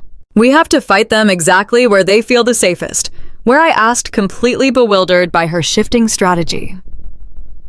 We are going to let them think they won, Brenda stated, a cold, ruthless smile returning to her face. We are going to let them close on the house. We are going to let them sign those fraudulent deeds and bask in their stolen glory. Because your sister Ashley has been loudly bragging on social media about throwing a massive, lavish housewarming gala the exact same weekend they move in. She has invited her wealthy in-laws, Marcus, prominent architectural clients, and every single socialite your parents want to impress. I stared at her, the sheer audacity of her plans slowly beginning to dawn on me. You want me to crash the housewarming party? I asked. I want you to burn their entire house of cards to the ground in front of every single person they are trying to impress, Brenda replied. We will bypass the slow legal system entirely. We will bring the forged documents, the medical records, and the hallway camera footage directly to the man whose reputation they are so desperately trying to protect. We are going to blow this wide open at the party. But to pull this off without getting arrested for trespassing, you are going to need an inside man. You are going to have to convince Marcus that his perfect new family is a ring of felons before the party even begins. I spent the next 24 hours locked inside my cheap motel room, completely consumed by my investigation. The cold, absolute fury that had taken root in my chest burned hotter with every single passing hour, keeping me hyper-focused despite the agonizing pain radiating from my shattered pelvis. I sat propped up against the stiff pillows, my laptop burning hot against my thighs. Brenda Carmichael had told me we needed an inside man to blow this criminal conspiracy wide open before the closing date. She wanted me to bypass the slow legal system and bring the forged documents directly to the one person whose reputation my parents were so desperately trying to protect. She wanted me to confront Marcus, but before I could even formulate a plan to infiltrate their lavish housewarming gala, I needed to completely understand the exact narrative my sister was spinning to the public and to her new husband. I needed to see the fantasy they had built using my stolen blood money. I opened my web browser and navigated straight to Ashley public social media profiles. I had muted her accounts months ago, unable to stomach her endless vanity, while I was enduring grueling physical therapy and learning how to walk again. Unmuting her now felt like opening a window into an alternate dimension. Ashley had spent the last 3 weeks posting relentlessly about her monumental new real estate acquisition. Her Instagram feed was an absolute masterclass in psychological manipulation and manufactured reality. I scrolled through dozens of meticulously edited high-definition photographs. There she was standing in front of massive wrought iron gates. There she was swirling a glass of expensive champagne in a sprawling sun-drenched kitchen with imported marble countertops. There she was posing dramatically on a sweeping grand staircase, looking every inch the wealthy, sophisticated socialite she had always desperately pretended to be. The sheer audacity of her captions made my stomach churn with a sickening mixture of disgust and rage. She did not just post pictures of the $1.2 million estate, she crafted an elaborate, inspirational narrative around it. I read a massive block of text under a photo of her holding the golden keys to the front door. She wrote about the value of relentless hard work, about building an empire from the ground up, and about the sweet rewards of self-made success. She literally used the hashtag self-made millionaire. She thanked her loyal followers for supporting her non-existent lifestyle brand. And then, right at the bottom of the caption, she dropped the ultimate sickening lie. She added a special shout-out to our parents, thanking them for recognizing her immense business potential and gifting her a substantial early inheritance to secure this generational wealth. An early inheritance. I read those words over and over again until the letters blurred together. They had stolen a crippled woman $300,000 medical settlement, forged legal banking documents, committed a federal felony, and handed the stolen cash to my sister. And Ashley had the absolute gall to publicly rebrand my physical tragedy as her own personal early inheritance. She was actively building her entire digital identity on the foundation of my shattered bones. It was a level of sociopathic vanity that left me breathless. She truly believed she deserved that money simply because she existed. She truly believed her fake luxury lifestyle was more important than my physical survival. I clicked on a video tour she had posted of the estate. The camera panned across vaulted ceilings, custom hardwood floors, and a sprawling backyard that looked like a private resort. As the camera swung around to capture the massive architectural windows, I caught a brief glimpse of Marcus standing in the background. He was looking over some blueprints, completely unaware he was being filmed. Seeing him standing there in the house, my trauma had paid for triggered a sudden vital realization. I paused the video and stared at his face. I began to replay every single interaction I had ever had with my brilliant, highly successful brother-in-law. Marcus was not born into wealth. He was not handed a luxury lifestyle on a silver platter. I remembered sitting across from him at a family dinner shortly after he and Ashley started dating. While my parents shamelessly tried to steer the conversation toward his income and his country club memberships, Marcus had spoken quietly and passionately about his upbringing. He had grown up in a working-class neighborhood, raised by a single mother who worked 2 jobs to keep him in a good school district. He had earned his way into a prestigious architectural program entirely through academic merit and grueling manual labor. He built his elite commercial design firm brick by brick, driven by a strict, uncompromising code of personal and professional integrity. He was a man who despised shortcuts and loathed entitlement. The puzzle pieces suddenly snapped together in my mind with terrifying clarity. Marcus was not in on the scam. He had absolutely no idea that the massive down payment securing his dream home was stolen from a physically disabled woman. I thought about the sheer mechanical logistics of their marriage. Marcus was an architect deeply embedded in the corporate world, making a massive legitimate income. He likely wanted to buy that $1.2 million property outright using his own heavily verified funds. But my parents and Ashley were absolutely terrified of the inherent power imbalance. They knew that if Marcus bought the house alone, Ashley would have zero leverage in the marriage. They needed her name on that deed to secure her claim to his wealth. They needed Marcus to believe Ashley brought substantial, equal financial power to their partnership. So they crafted a brilliant, devastating lie. They told Marcus that Ashley had received a massive early inheritance from a family trust. They presented him with a clean $250,000 to split the down payment, proving to him that she was an equal partner capable of matching his financial weight. Marcus, being a man of strict integrity and trusting the family he had just married into, accepted the funds in good faith. He allowed the money to be placed into the escrow account, alongside his own hard-earned capital, believing he was building a shared future with an honest woman. He was completely blind to the fact that his beautiful new wife and his wealthy new in-laws were actually a ring of vicious felons. The conflict I was facing suddenly shifted completely. I was not just fighting my cruel parents and my narcissistic sister anymore. I was holding a lit match over Marcus' entire life. If I walked into that housewarming gala and dropped the forged power of attorney, the hospital records, and the hidden cloud footage onto a table, I would not just be exposing my family. I would be detonating Marcus' world. I would be showing a proud, self-made man that his marriage was a total financial fraud and that his new dream home was a crime scene. But as I sat in that freezing motel room, listening to the rain beat against the window, I knew I had absolutely no choice. Marcus was a victim of their manipulation just as much as I was a victim of their theft. He deserved to know exactly who he had married before the final closing documents were signed, and his reputation was permanently tied to their federal crimes. I closed the social media tabs and opened my encrypted folder. I reviewed the medical documents proving my incapacitation. I reviewed the forged bank transfers. I reviewed the audio files of my parents plotting in the hallway.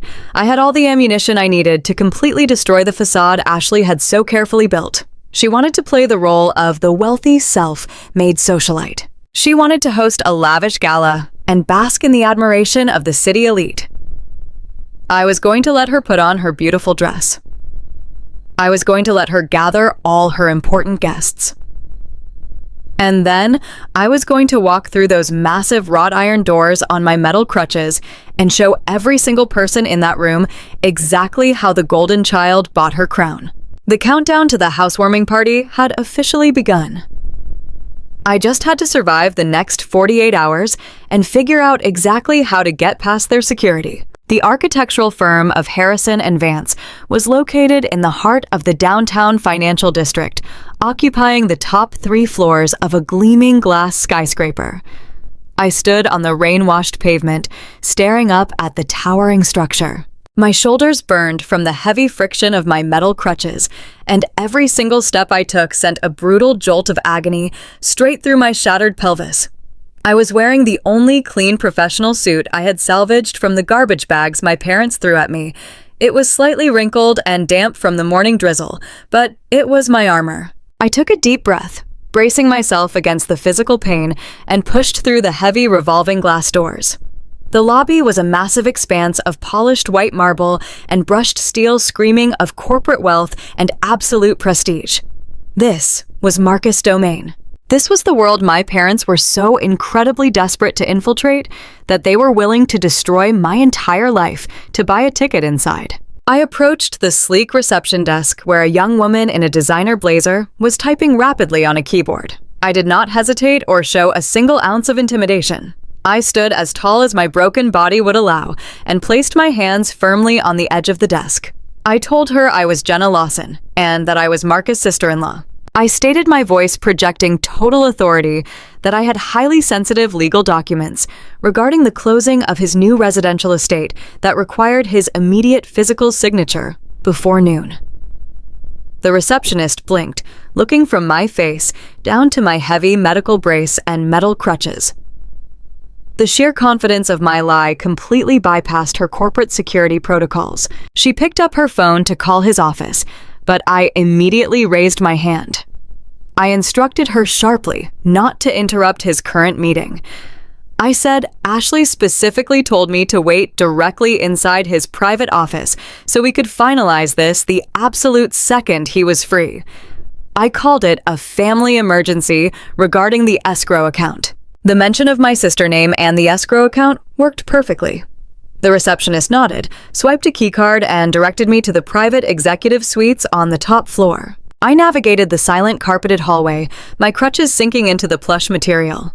I found the heavy oak door with Marcus' name engraved on a brushed silver plaque and slipped inside, closing it firmly behind me. His office was breathtaking. It was a massive corner suite with floor-to-ceiling windows overlooking the entire city skyline. Drafting tables were covered in complex structural blueprints, and highly detailed architectural models of commercial buildings sat on glass pedestals. It was a room built by a man of deep intellect and uncompromising discipline. I carefully lowered myself onto a sleek leather sofa, gripping my laptop bag tightly against my chest. I sat there in the pristine silence, surrounded by the physical manifestations of his hard-earned success, waiting to detonate a bomb that would destroy his new family. 10 minutes later, the heavy oak door swung open. Marcus walked in, looking down at a tablet in his hand. He was wearing a sharp, tailored navy suit, looking every inch the wealthy elite professional my parents obsessed over. He looked up and stopped dead in his tracks. The tablet nearly slipped from his fingers. His dark eyes widened in absolute shock as he took in my pale face, my wrinkled suit, and the heavy medical equipment bracing my legs. He breathed my name, his voice a mixture of profound confusion and sudden, intense wariness. He asked what on earth I was doing in his office and how I had gotten up there. I did not stand up. I kept my posture completely relaxed despite the adrenaline screaming through my veins. I told him evenly that I needed to see him and that I needed to show him exactly how his new family operates. Marcus immediately stiffened his posture, rigid and defensive. He walked over to his massive desk, placing a wide, solid barrier between us. His expression hardened into a look of absolute cold judgment. He told me he knew exactly who I was, his voice dropping to a low warning register. He said Ashley had told him everything about the aftermath of my accident. He said she told him how the pain medication completely destroyed me. He said she told him I became a severe addict, how I drained my parents' savings accounts to fund my habit, and how I violently cut ties with the family when they finally tried to force me into a rehabilitation clinic. He said he was incredibly sorry for my physical tragedy, but he would not allow me to come into his firm and harass his wife family for money. I sat perfectly still, letting his accusations wash over me. The sheer magnitude of their gaslighting was almost brilliant. They had not just hidden my existence from him, they had proactively assassinated my character. They had painted me as a desperate, volatile drug addict, so that if I ever managed to crawl out of the gutter and contact him, he would immediately dismiss anything I said as the frantic lies of an addict looking for a payout. It was a flawless, preemptive strike designed to completely protect their stolen real estate funds. They had fundamentally manipulated this proud, honorable man into viewing a crippled woman as a dangerous predator. I told Marcus I was not an addict, my voice completely devoid of any defensive panic. I told him I was a medical billing specialist. I explained that I had maintained steady employment through my entire physical recovery. I stated clearly that I had never once been to rehab, and I had never stolen a single dime from my parents. I told him the medication story was a brilliantly fabricated lie designed to keep him from ever looking into my financial records. I reached into my canvas bag and pulled out my smartphone. I told him I was not there to ask for money. I was there to show him exactly where the down payment for his new $1.2 million estate actually came from. Marcus crossed his arms, his jaw tight, with clear disbelief. He warned me he was going to call security, reaching for his desk phone. I unlocked my screen and pulled up the saved hallway camera video file. I turned the volume setting to maximum. I told him, looking dead in his eyes, that if he called security, he would spend the rest of his life legally tied to a Class B federal felony. I pressed play and set the phone down on the glass coffee table between us. The pristine quiet of the executive architectural office was suddenly shattered by the aggressive, highly recognizable voice of my father. Richard complained loudly from the tiny speaker that the cleanout was taking entirely too long. He stated they needed the room cleared and painted by Friday because the delivery guys were bringing the treadmill and the weight rack that weekend. Marcus froze his hand, hovering inches above the receiver of his desk phone. His brow furrowed in deep confusion as he recognized his father-in-law voice. Then my mother voice cut through the air, sharp and impatient. She told Richard they had to get this done. She said they could not afford to have any lingering evidence of me living there when the time came, and that they were running out of time. Marcus slowly lowered his hand from the phone. He took a single hesitant step away from his desk, moving closer to the coffee table, where the phone sat playing the undeniable truth. I watched his face as the crucial part of the conversation began. My father's voice echoed, asking Barbara about the massive risk of taking the entire settlement. He mentioned that I work in medical billing and handle insurance claims for a living. He worried I would ask for the bank statements the absolute second I got off my crutches, and asked what exactly they were going to tell me when I realized the account was completely empty. Marcus' entire body seemed to turn to stone. The color rapidly drained from his face, leaving him looking physically sick. The confident defensive posture he had held just moments ago completely collapsed. Then my mother delivered the final devastating blow on the recording. Her voice was cold, calculating, and completely ruthless. She stated Ashley needed this down payment. She said Marcus was used to luxury, and if Ashley did not secure this house, he would leave her. She called me a lost cause anyway, saying I would be limping for life. She declared the $300,000 was going into the irrevocable trust tomorrow. The audio file ended, leaving a heavy, suffocating silence in the massive corner office. Outside the floor-to-ceiling windows, the gray city rain continued to fall. Inside the room, a proud man's entire reality had just been fundamentally destroyed. Marcus stared at the black screen of my phone. He did not speak. He did not move. I watched his mind furiously connecting the jagged puzzle pieces of his new marriage. He was realizing that the generous family trust fund his beautiful wife claimed to possess was a complete, total fabrication. He was realizing that his welcoming, supportive in-laws were actually vicious felons who had stolen the life savings of their severely disabled daughter. He was realizing that his massive architectural success was currently being used to launder hundreds of thousands of dollars of stolen medical money. I picked up my phone and slipped it back into my bag. I broke the heavy silence, explaining that my parents forged my signature on a power of attorney document while I was hospitalized with a severe infection and heavily medicated on intravenous painkillers. I explained they used that forged document to completely bypass the bank wire limits. I told him they drained my joint medical account, funneled my settlement into a fraudulent, irrevocable trust, and then wired it directly into his title company escrow account to secure the estate he was closing on this Monday. I told him they threw me out onto the street with absolutely nothing 2 days ago to silence me. Marcus finally looked up at me. The absolute horror in his eyes was almost difficult to look at. He was a man who built his entire life on strict integrity and honest, grueling labor. The realization that he had unknowingly become the primary beneficiary of a massive financial crime against a crippled woman was visibly tearing him apart. He started to speak, his voice barely a hoarse whisper. He told me Ashley looked him in the eyes and swore her grandparents left her that money in a protected family trust. He said she swore it was her legitimate contribution to their future and that she wanted to prove she was an equal partner in the marriage. I replied softly but firmly that Ashley had never worked a day in her life. I told him she was exactly who my parents raised her to be, a parasite who would do absolutely whatever it took to secure a life of unearned luxury. I explained my lawyer was fully prepared to take this to the district attorney and file federal wire fraud and forgery charges against my parents. I warned him that if that happened, the escrow account would be seized, his real estate transaction would be permanently frozen, and his professional reputation would be publicly dragged through a horrific criminal investigation. I told Marcus I did not want to destroy him because he was a victim of their manipulation just as much as I was a victim of their theft. But I stated clearly that I was going to get my money back and make sure they paid for exactly what they did to me. Marcus closed his eyes, taking a long, shuddering breath. When he opened them again, the horror was gone. It had been replaced by a dark, terrifying rage that entirely matched my own. He looked at me and asked exactly what we were going to do. Marcus sank back into his heavy leather chair, and the silence that followed was completely absolute. He did not say a single word for what felt like an eternity.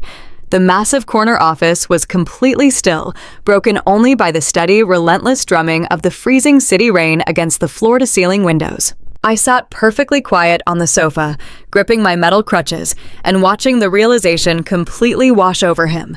It was a visible, physical transformation. The confident, wealthy architect who had walked into this room 10 minutes ago radiating self-assurance and success was entirely gone. In his place was a man who looked like he had just been violently struck in the chest.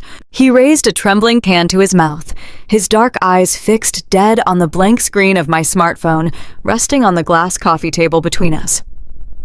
The sheer magnitude of the betrayal was paralyzing him. He was a man who built his entire life on precision, on solid structural foundations, and on absolute integrity.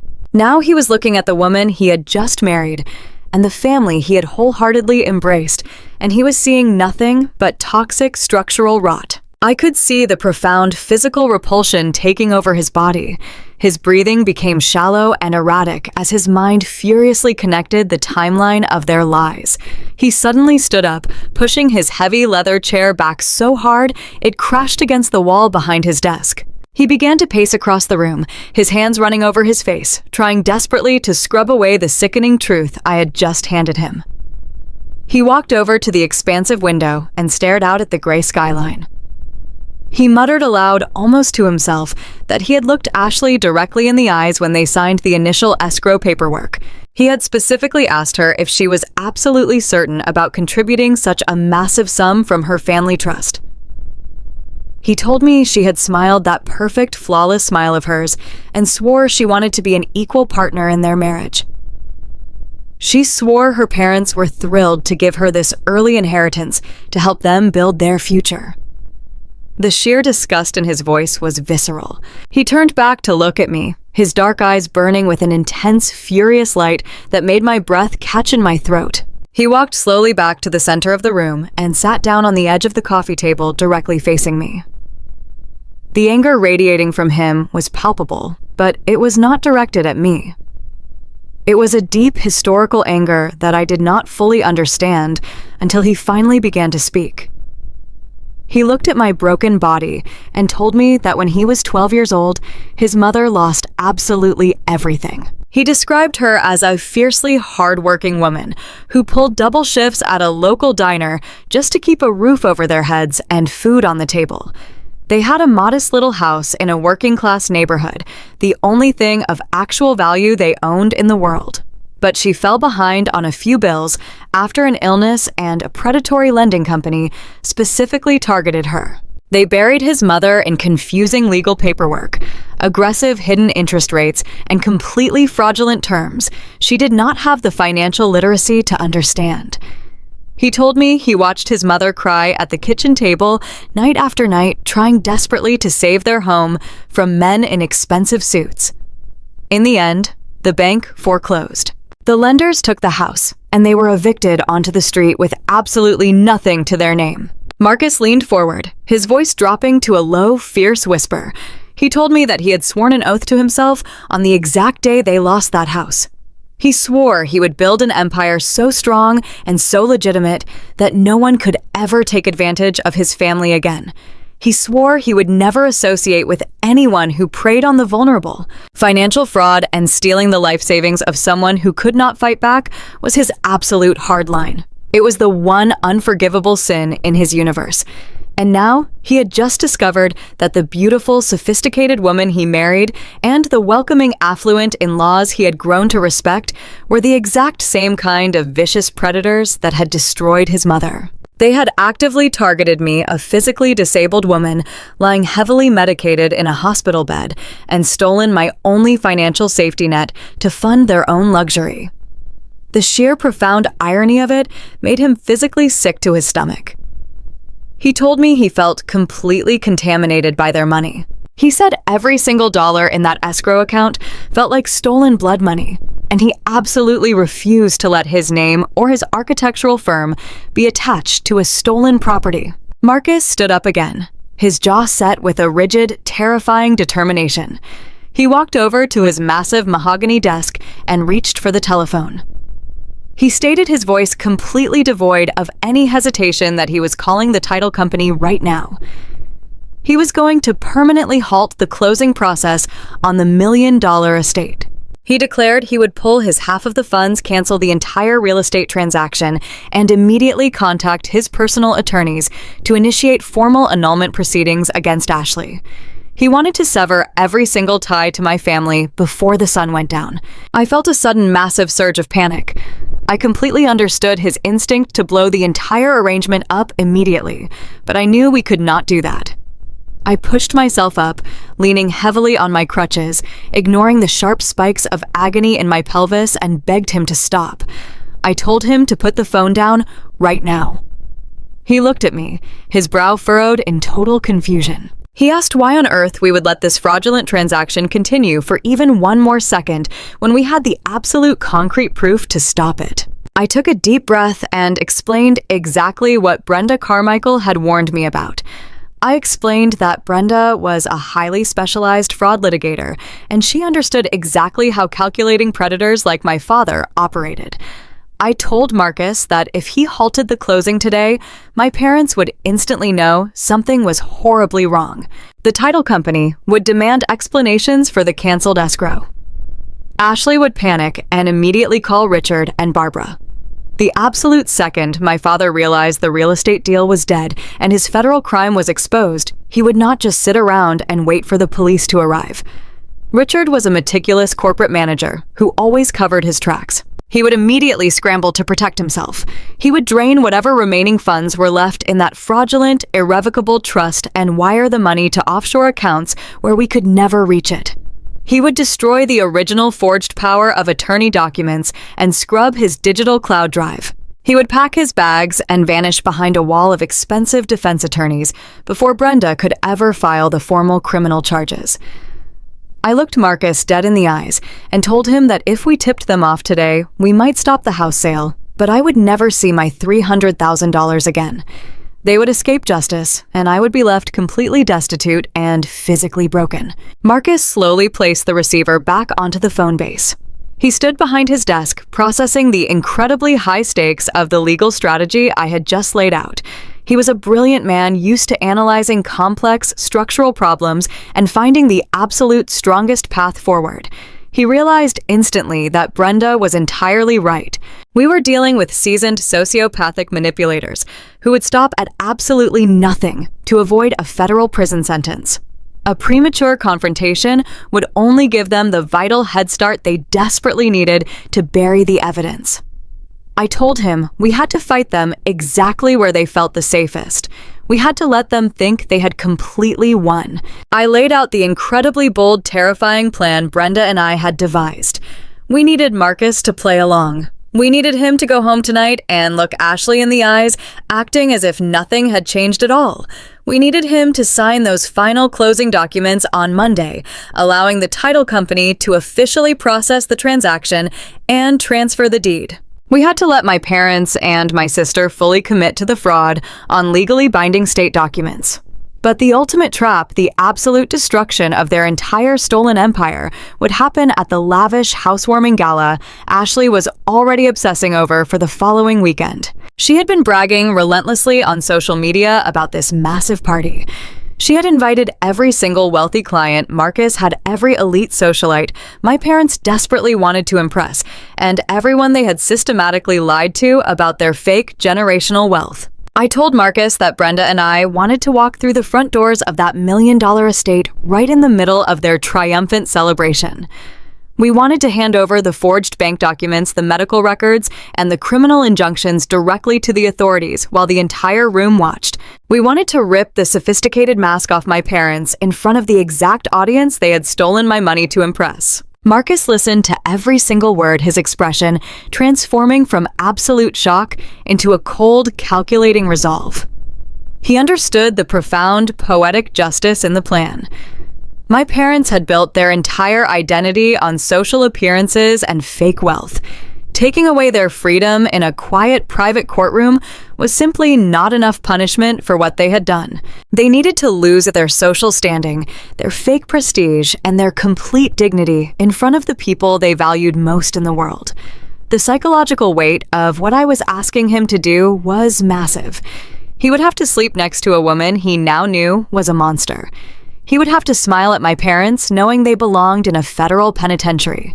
It would require absolute total discipline. Marcus walked back around the desk and stood directly in front of me. He looked down at my crutches, the physical proof of my suffering, and then he looked deeply into my eyes. He told me, his voice completely steady, that he was in. He promised he would not say a single word to Ashley or my parents. He would sign the closing documents on Monday, and he would hand them the keys to their own personal destruction. He extended his hand, and I took it, gripping it firmly. It was no longer just a desperate, disabled woman fighting a wealthy family. We had formed a powerful, absolute alliance based on pure, unbreakable justice. We were going to let my sister throw the biggest party of her entire life, and we were going to make sure it was the last day she ever spent in luxury. The tires of my cheap rideshare crunched against the pristine gravel of the sprawling circular driveway.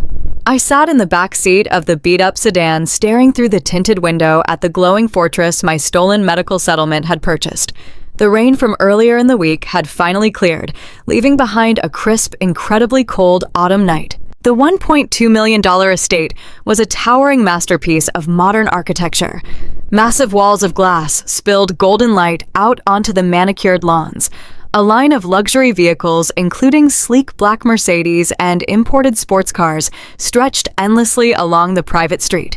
A team of valet drivers in crisp white shirts hurried back and forth, opening doors for women in glittering evening gowns and men in tailored tuxedos.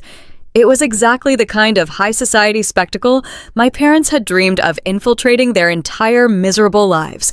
I paid the driver using the last remaining funds on my hidden emergency credit card and pushed the heavy door open. Getting out of the low back seat was a brutal, excruciating battle. The cold night air immediately bit through the fabric of my simple navy blue suit, but the physical chill was absolutely nothing compared to the white-hot agony shooting through my crushed femur and shattered pelvis. I gripped my heavy metal forearm crutches, planting the rubber tips firmly onto the wet pavement.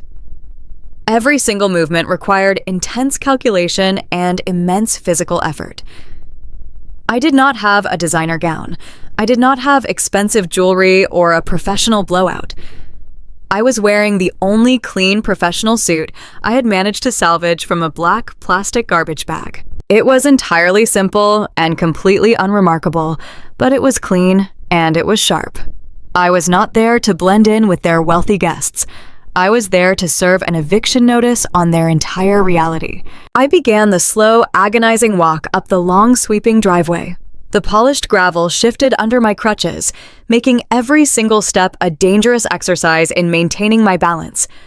I kept my head held high, my jaw clamped tightly shut against the radiating pain. As I approached the massive wrought iron front doors, I saw two large security guards dressed in immaculate black suits standing behind a velvet rope. They held digital tablets verifying the names of the arriving guests. This was a highly exclusive private event. My parents and Ashley had curated the guest list, meticulously, specifically inviting only the absolute elite of the city. They wanted no loose ends, and certainly no unexpected interruptions from a crippled daughter they had literally thrown into the trash. I stepped up to the velvet rope, leaning heavily on my crutches.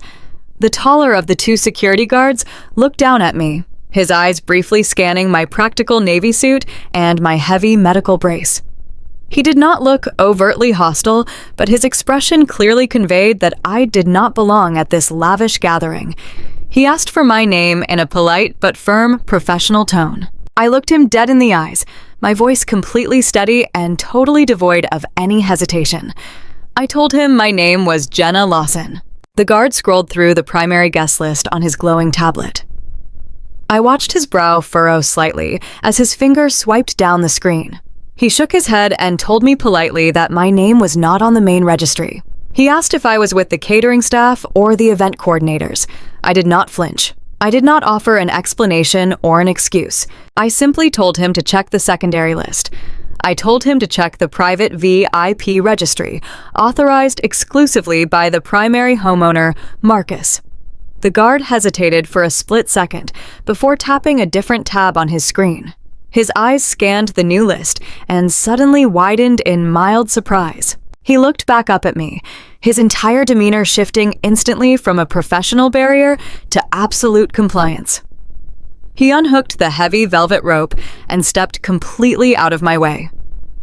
He nodded respectfully and welcomed me to the event, holding the massive, heavy wooden door open so I could navigate my crutches over the threshold. Marcus had kept his promise. He had bypassed my parents' meticulous social blockade and secretly granted me absolute, unrestricted access to the heart of their stolen empire. I stepped over the threshold, and the sheer, overwhelming noise of the gala washed over me like a physical wave. The interior of the estate was breathtaking. Vaulted ceilings stretched 2 stories high, adorned with modern crystal chandeliers that cast a brilliant sparkling light across pristine white marble floors. A live string quartet played classical music from a raised platform in the corner of the massive grand foyer. Dozens of waiters carrying silver trays circulated through a sea of more than 100 wealthy guests, offering expensive champagne and delicate appetizers. The room was packed with Marcus' highly successful architectural clients, Richard corporate business associates, and a flock of prominent local socialites draped in silk and diamonds. The sheer, staggering opulence of the event was nauseating. Every single crystal glass, every single note of music, and every single square inch of that imported marble floor was funded by the fraudulent theft of my physical recovery. I stood quietly in the shadows near the entrance, leaning my weight against the cool plaster wall, observing the sickening spectacle unfolding before me. It did not take me long to spot the golden child. Ashley was holding court in the center of the sprawling formal living room. She was wearing a breathtaking emerald green designer gown that perfectly accentuated her blonde hair. She looked absolutely radiant, glowing with the intoxicating thrill of being the center of high society attention. I watched her throw her head back in a delicate, practiced laugh, lightly touching the arm of an older, wealthy gentleman I recognized as a major commercial real estate developer. She was playing the role of the brilliant, self-made woman, perfectly effortlessly spinning her manufactured narrative of early inheritance and immense generational wealth to anyone who would listen. She truly believed she owned this room. A few yards away, standing near a massive stone fireplace, I found the true architects of this criminal conspiracy. Barbara and Richard were holding delicate crystal champagne flutes, completely surrounded by a tight circle of Marcus' affluent friends and business partners. They were absolutely beaming. My father had his chest puffed out, wearing a custom-tailored tuxedo, looking like a proud, powerful patriarch. My mother was nodding graciously, her face pulled into a mask of humble generosity. I listened as a woman draped in heavy pearls complimented my parents on their incredible support of the young couple. The woman gushed about how incredibly rare and beautiful it was for parents to gift such a massive early inheritance to secure their daughter's future. My mother smiled, placing a perfectly manicured hand over her heart. She replied in a soft, falsely modest voice that family was absolutely everything to them.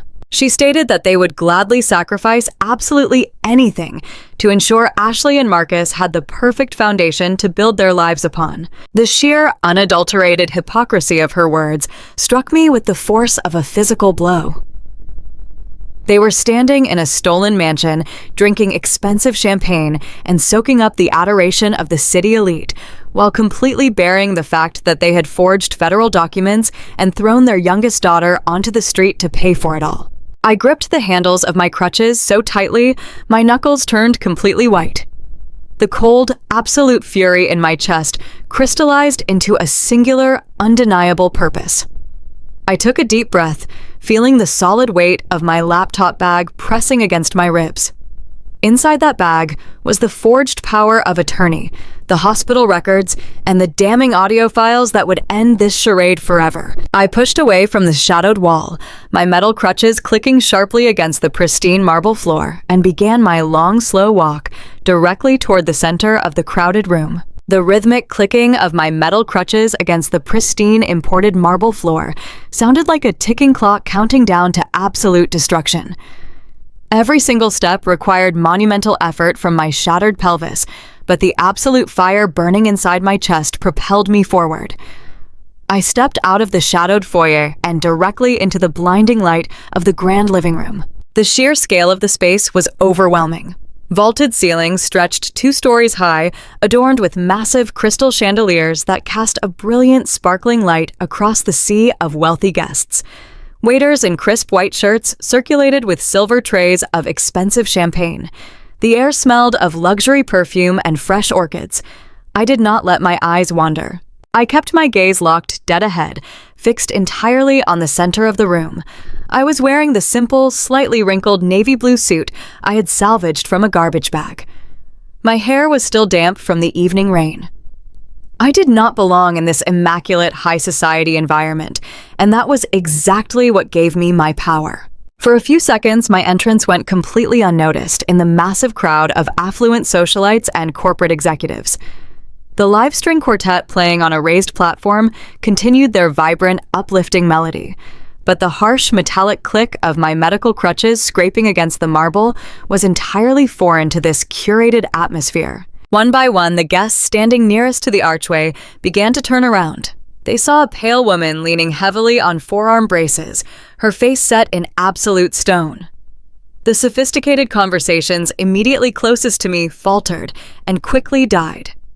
The silence began to ripple outward, spreading across the sprawling room like a drop of ink in a glass of clear water. People nudged their partners. Glasses of champagne were slowly lowered. The lead violinist of the string quartet noticed the sudden shifting energy in the crowd and missed a note. Within 30 seconds, the entire ensemble trailed off into a jarring, uncomfortable silence. The vibrant hum of the housewarming gala simply evaporated, leaving a suffocating, heavy tension in its wake. The sea of tailored tuxedos and glittering evening gowns naturally parted, creating a wide, clear path directly from where I stood to the massive stone fireplace. I continued my slow, agonizing march down the center of that parted sea. Barbara was the very first to realize what was happening. She had been standing near the fireplace in the middle of a delicate, practiced laugh, lightly touching the arm of a prominent real estate developer. She turned her head toward the sudden silence, and her eyes locked onto mine. I watched the blood completely drain from her face, leaving her skin a sickly chalk white. The crystal champagne flute in her hand tilted dangerously, spilling a clear stream of expensive liquor onto her designer shoes. She did not even notice. She stood absolutely paralyzed, her mouth falling open in an expression of pure, unadulterated terror. Richard followed her gaze a moment later. My strong, powerful father, the man who had confidently forged federal documents to steal his crippled daughter's life savings, suddenly looked like a trapped animal. His chest deflated, his broad shoulders slumped, the confident, smug smile he had worn all evening violently shattered. He took a small, instinctive step backward, actually hiding slightly behind my mother, as if he could completely disappear into the stone of the fireplace. They both knew instantly that their perfect crime had just walked through the front door. Ashley, however, did not possess their guilty conscience, because Ashley truly believed she was entitled to absolutely everything she touched. She turned around her emerald green designer gown, swishing dramatically around her ankles, deeply annoyed that the center of attention had unexpectedly shifted away from her. When she saw me standing there in the middle of her pristine living room, the confusion on her face quickly morphed into an ugly, vicious sneer. She did not look at my heavy medical brace. She did not look at the crutches biting into my forearms. She only saw a threat to her perfect, carefully curated, high society aesthetic. "What on earth are you doing here?" Ashley demanded, her shrill voice echoing sharply across the silent room. She marched forward, her heels clicking aggressively, closing the distance between us. She stopped a few feet away, looking me up and down with absolute disgust. "This is a private event. It is incredibly pathetic that you would show up here, completely uninvited, trying to ruin the most important night of my life." I did not respond immediately. I simply let her words hang in the air, allowing every single wealthy guest in that room to hear exactly how the golden child spoke to a physically disabled woman. My silence only infuriated her further. She turned toward the front archway, frantically searching for the security personnel. "Guards," she yelled, her voice reaching a frantic, hysterical pitch. "Security! We have a crazy trespasser in here. I need this woman escorted off my property right now. She is completely unstable. She is an addict and she is trespassing." A low murmur of shock and extreme discomfort rolled through the massive crowd. I could hear the hushed whispers of the socialites my mother had been desperate to impress. A trespasser. Is she really an addict? Why is she wearing those heavy medical braces? Why is Barbara looking so completely terrified? The facade was already beginning to crack at the seams. Richard finally found his voice, though it sounded incredibly weak and thoroughly panicked. "Jenna. Please," he stammered, stepping forward and raising his hands in a placating gesture. "Let us just go into the kitchen. We can talk about this privately." "You do not need to make a scene in front of Marcus, friends. We can handle whatever you want quietly." "I am not going anywhere, Richard," I replied, my voice perfectly calm, level, and amplified by the absolute silence of the room. "I will not hide in a kitchen, so you can maintain your comfortable lies. I am exactly where I need to be." Ashley's face contorted with pure vicious rage. "Do not speak to our father that way, you ungrateful psycho," she hissed, stepping dangerously close to me. "I swear to God, Jenna, if you do not turn around and drag yourself out that door right now, I'm going to have you thrown into the back of a police cruiser." "Where is Marcus?" she yelled, spinning around to look at the crowd.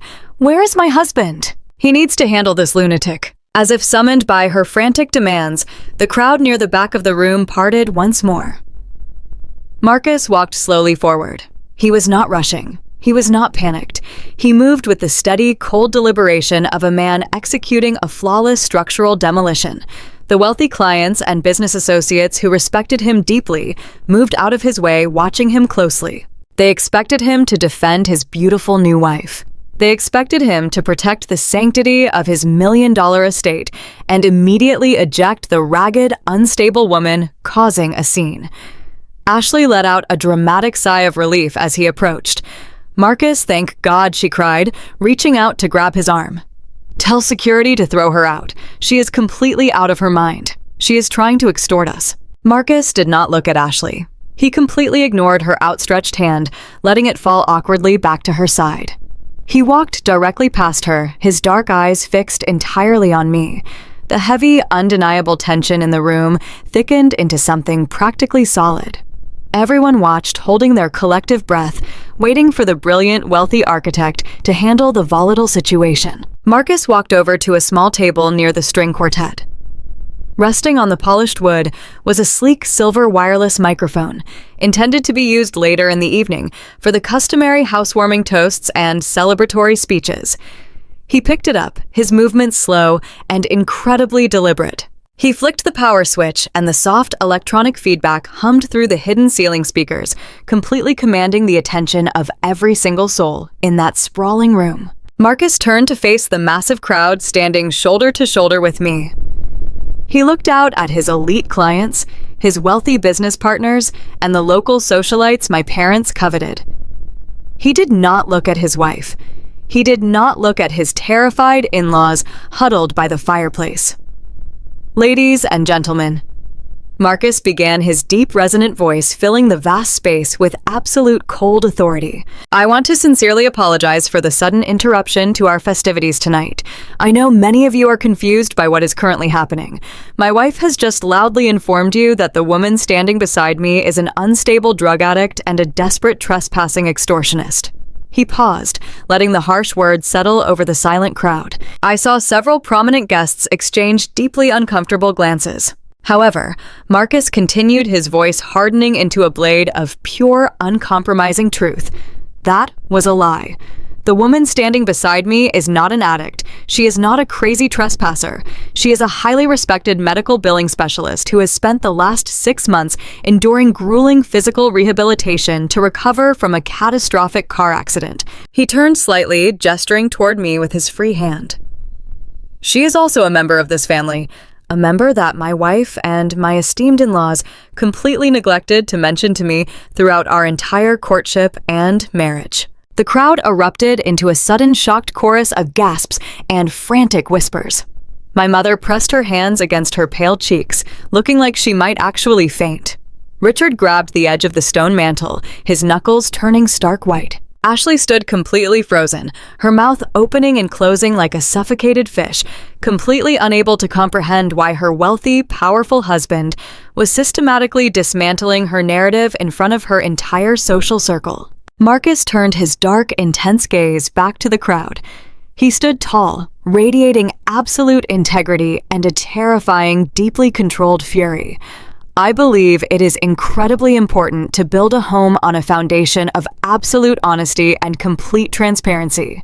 He stated, his voice echoing off the high vaulted ceilings.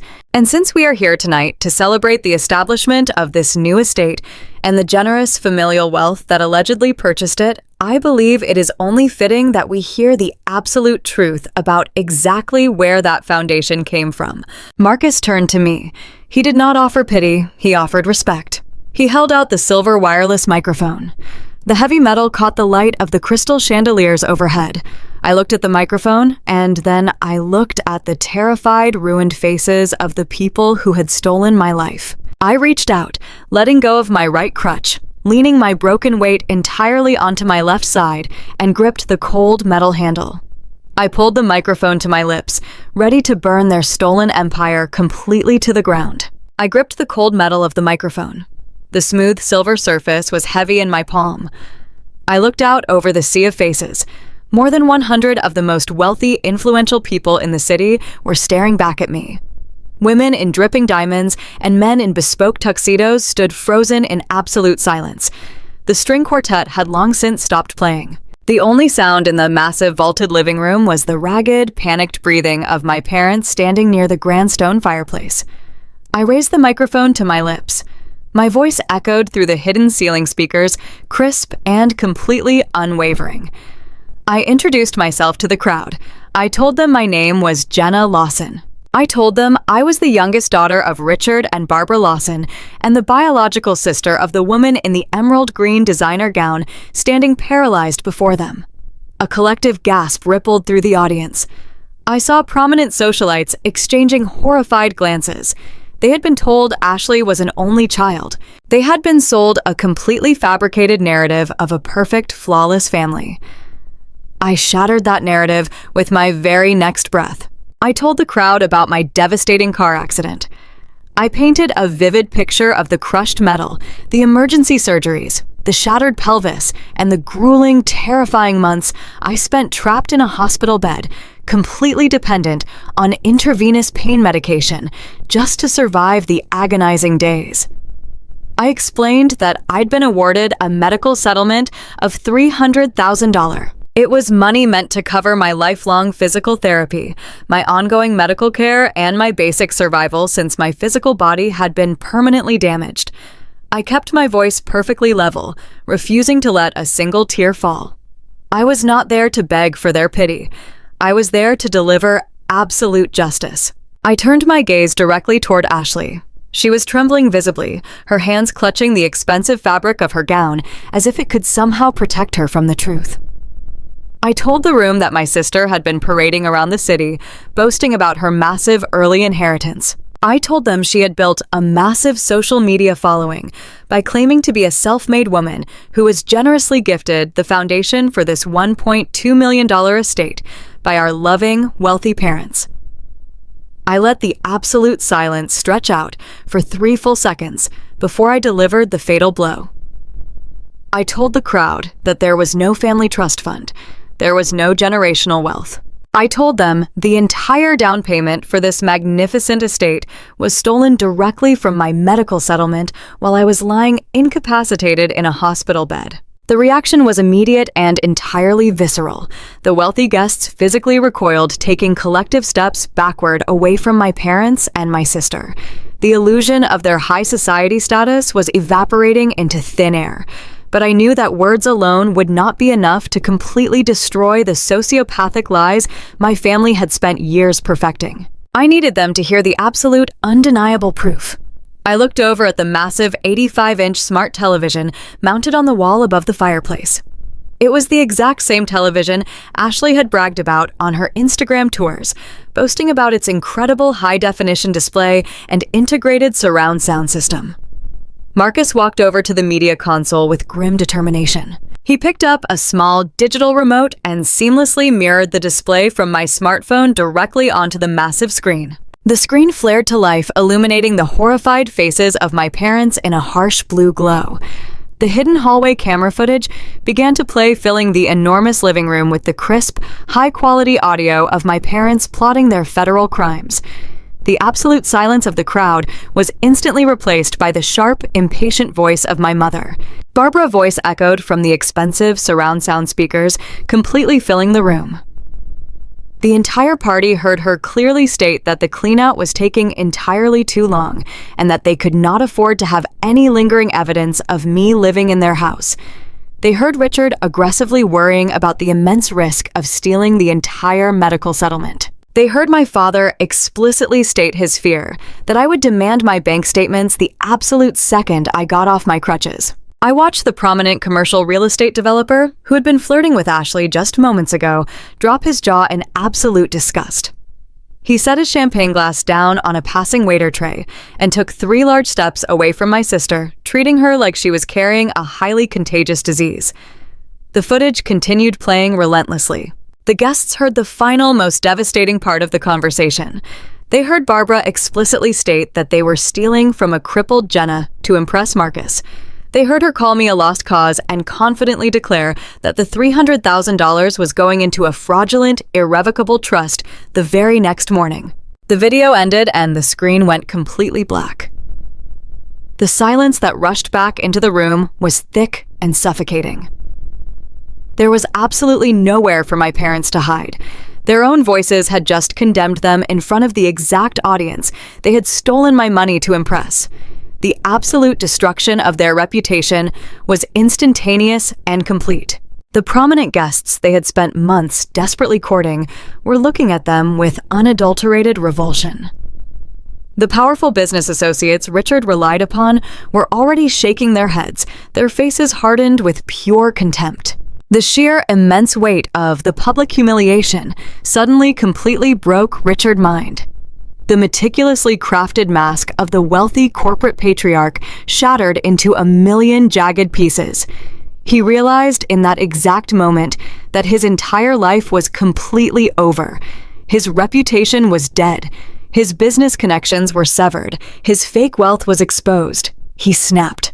He let out a raw, guttural roar of pure, uncontrolled fury. His face turned a dangerous, violent shade of purple. He lunged forward, his hands curled into heavy fists, charging directly at me. He was completely blinded by his own narcissistic rage, intending to physically attack the crippled daughter who had dared to expose his crimes. I did not even have the time to raise my crutches to defend myself. Before Richard could take more than 3 aggressive steps, Marcus moved. He did not hesitate. He did not say a single word. He stepped directly between me and my father, moving with the terrifying speed and power of a man protecting his own. Marcus drove his hands violently into Richard's chest, shoving the older man backward with immense physical force. Richard stumbled, his polished dress shoes slipping on the pristine imported marble floor, and crashed heavily onto his back, right in the center of the room. He lay there gasping for air, his custom tuxedo rumpled and pathetic, staring up at the towering, furious figure of his son-in-law. Marcus stood over him, his chest heaving, his dark eyes blazing with absolute, unyielding disgust. He told Richard in a low, dangerous voice that if he ever took another step toward me, he would personally break every single bone in his body. He stood there acting as an impenetrable human shield, a proud, honorable man drawing an absolute hard line against the vicious predators who had tried to infect his life. The entire room watched in stunned, horrified silence as the illusion of the happy, generous father was completely obliterated by his own violent actions. It was in that exact moment of absolute chaotic destruction that the final piece of our trap was sprung. The massive wooden front doors of the estate swung open. The crowd near the grand foyer parted rapidly, murmuring in fresh waves of shock as 3 figures stepped into the blinding light of the chandeliers. Brenda Carmichael walked at the front of the group, moving with the terrifying, fluid grace of a legal apex predator. She was wearing a razor-sharp charcoal suit, her dark eyes fixed dead ahead, her face set in an expression of pure professional ruthlessness. Flanking her on either side were 2 large uniformed city police officers, their heavy-duty belts clinking sharply as they marched into the sprawling living room. The appearance of actual law enforcement completely drained whatever fight was left in my family. Barbara let out a sharp, hysterical wail, collapsing against the stone fireplace, clutching her chest as if she were having a heart attack. Richard scrambled into a sitting position on the marble floor, holding his hands up in a pathetic gesture of surrender, his eyes darting frantically around the room, looking for an exit that did not exist. Brenda walked directly past the staring socialites and stopped right in front of my mother. She did not raise her voice. She did not need to. Her cold, authoritative tone cut through the whimpering sounds of my family with surgical precision. Brenda looked down at Barbara and calmly stated her full legal name. She pulled a thick stack of heavy legal documents from her leather briefcase and slammed them directly against Barbara's chest, forcing my mother to grab them before they fell to the floor. Brenda loudly announced to the entire room that Barbara Lawson was officially being served with a comprehensive civil lawsuit for gross financial negligence, breach of fiduciary duty, and intentional infliction of emotional distress. She stated that the courts had already granted an emergency injunction, freezing every single remaining asset in their fraudulent, irrevocable trust and placing a hard lien on their primary residence to cover the stolen settlement funds. Barbara let out another agonizing wail, dropping the papers onto the marble floor and covering her face with her trembling hands.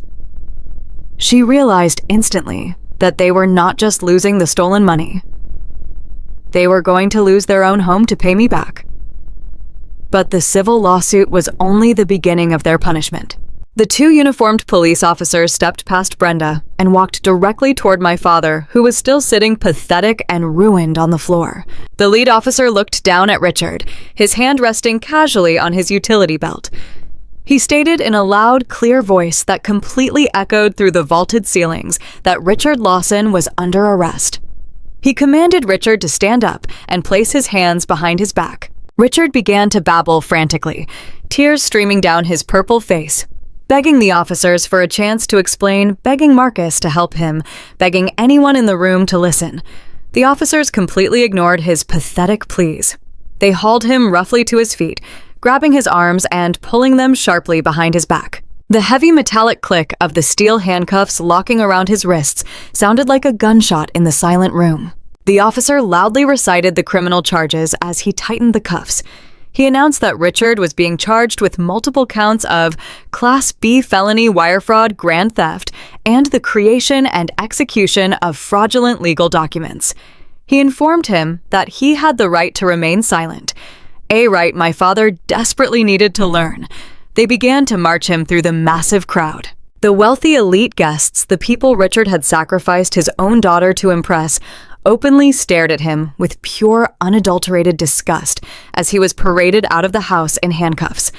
His public execution was absolute and total. With my parents completely neutralized and facing absolute legal and financial ruin, there was only one loose end left to tie up. Ashley had been standing near the edge of the confrontation, completely frozen in a state of absolute terrified shock. She had watched her mother slapped with a massive civil lawsuit and her father dragged out of her dream home in metal handcuffs. Her perfect, flawless fantasy world had completely collapsed around her in a matter of 10 devastating minutes. She slowly turned her wide, panic-stricken eyes toward Marcus. She took a shaky, trembling step toward him, tears ruining her expensive designer makeup. She reached out her hands, pleading with him, her voice cracking into a pathetic, desperate whine.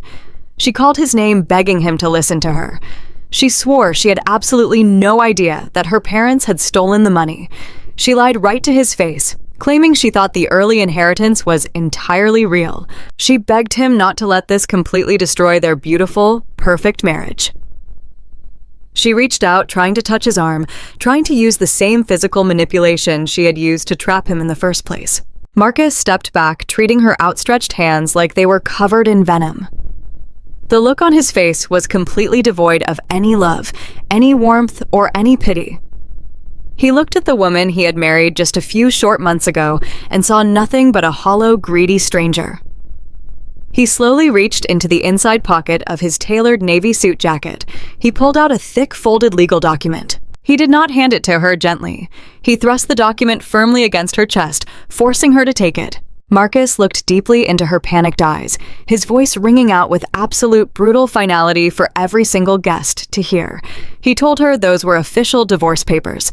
He stated that he had already contacted his attorneys and instructed them to completely sever every single financial and legal tie between them. He told her that he built his entire life, his entire empire on honesty and hard work. He looked at her crying, pathetic face and delivered the final, absolute truth. He told her he absolutely refused to spend another single second of his life legally bound to a greedy, sociopathic parasite. He turned his back on her, leaving her standing alone, weeping uncontrollably in the center of her stolen mansion, holding the physical proof of her total destruction. The housewarming gala was officially over, and absolute justice had finally been served. I hope you enjoyed this incredible story of ultimate justice and standing up for exactly what is right. If my journey completely resonated with you, or if you have ever had to fight back against absolutely unbelievable odds, please hit that like button and subscribe to the channel for more powerful stories. Leave a comment down below and tell me exactly where you are watching from today and what time it is there right now. Thank you so much for watching, and I will see you all in the very next video. 6 months have passed since that explosive night at the gala. The legal system, which Brenda had warned me would be notoriously slow-moved with terrifying speed when presented with absolute airtight evidence of a federal felony. Richard, my father, the man who had confidently signed my name away to steal my future, is currently sitting in a federal penitentiary. I attended his sentencing hearing not out of a desire for petty revenge, but out of a profound need for absolute closure. I sat in the front row of the courtroom and watched as he stood before the judge wearing an oversized orange jumpsuit instead of his custom-tailored tuxedo. He pleaded guilty to felony wire fraud and the creation of fraudulent legal documents, knowing he had absolutely no path to victory. The judge did not show him a single ounce of mercy. Looking directly down from the bench, the judge called his actions a despicable violation of parental duty and sentenced him to 3 full years behind bars. I heard through the legal grapevine that he spends his days working in the prison laundry room, folding sheets and towels, a brutally far cry from the corporate boardrooms and golf courses he used to obsess over. He lost absolutely everything: his reputation, his career, and his freedom. Barbara, my mother, fared no better. When the court officially froze the irrevocable trust and placed a hard lien on their primary residence, her entire manufactured world violently collapsed. The civil lawsuit Brenda filed against her completely drained whatever legitimate savings they had left. She tried to fight it in court, clinging desperately to her delusions of high society status, but the crushing legal fees bankrupted her entirely. The bank swiftly foreclosed on the family home they had lived in for 30 years. Today, Barbara lives in a cramped, humid studio apartment on the far industrial outskirts of the city. She has been entirely stripped of her social standing. The wealthy friends she sacrificed me to impress completely abandoned her, the absolute second the police officers put handcuffs on her husband. Nobody answers her calls anymore. Nobody invites her to charity luncheons. She works long, grueling shifts at a local discount retail store, bagging groceries for the exact kind of people she used to openly look down upon. She sent me one letter a few months ago begging for financial help and claiming she was practically destitute. I wrote return to sender across the envelope with a thick black marker and dropped it right back into the mail without even opening it. Marcus moved with the exact same ruthless mechanical precision he used to build his architectural firm. He filed for divorce the very next morning, citing irreconcilable differences and egregious financial fraud. Ashley fought him bitterly, of course. She threw massive, hysterical tantrums, hired expensive lawyers with credit cards she could not afford to pay off, and tried to drag the legal proceedings through the mud. She even showed up at his downtown office, crying and screaming in the lobby until building security forcibly escorted her off the premises. But Marcus had a team of elite corporate attorneys who completely decimated her ridiculous claims. The divorce was finalized in absolute record time, because the massive down payment on the $1.2 million estate was fundamentally tied to a federal crime. Marcus forced the immediate sale of the house. He completely washed his hands of my sister and her toxic delusions. Ashley was left with absolutely nothing. No luxury car, no designer wardrobe, and no wealthy, powerful husband to fund her narcissistic lifestyle. She currently lives on a friend couch, desperately trying to maintain her fake influencer persona on social media, posting old photos and pretending she is still wealthy. But the comment sections are entirely flooded with people calling her a fraud and a parasite. As for the money, Brenda delivered absolute total victory. Not only did the courts force the immediate return of my original $300,000 medical settlement, but the judge also awarded me massive punitive damages for the intentional infliction of emotional distress and the gross breach of fiduciary duty. Those punitive damages are exactly what completely bankrupted my parents' retirement fund. They paid for their crime with every single dollar they had spent their entire lives accumulating. I safely and smartly invested my money securely, but the absolute greatest victory is not financial justice. It is the physical and emotional healing. 6 months ago, I limped into that lavish gala on metal crutches, broken, betrayed, and in agonizing pain. Today, I am walking completely on my own. The intensive daily physical therapy funded by my returned settlement worked absolute miracles. My shattered pelvis has fully healed. I wake up every single morning in a beautiful modern condo overlooking the city skyline. It is not a sprawling estate, and it is not a mansion built on lies. It is a quiet, safe sanctuary that belongs entirely to me.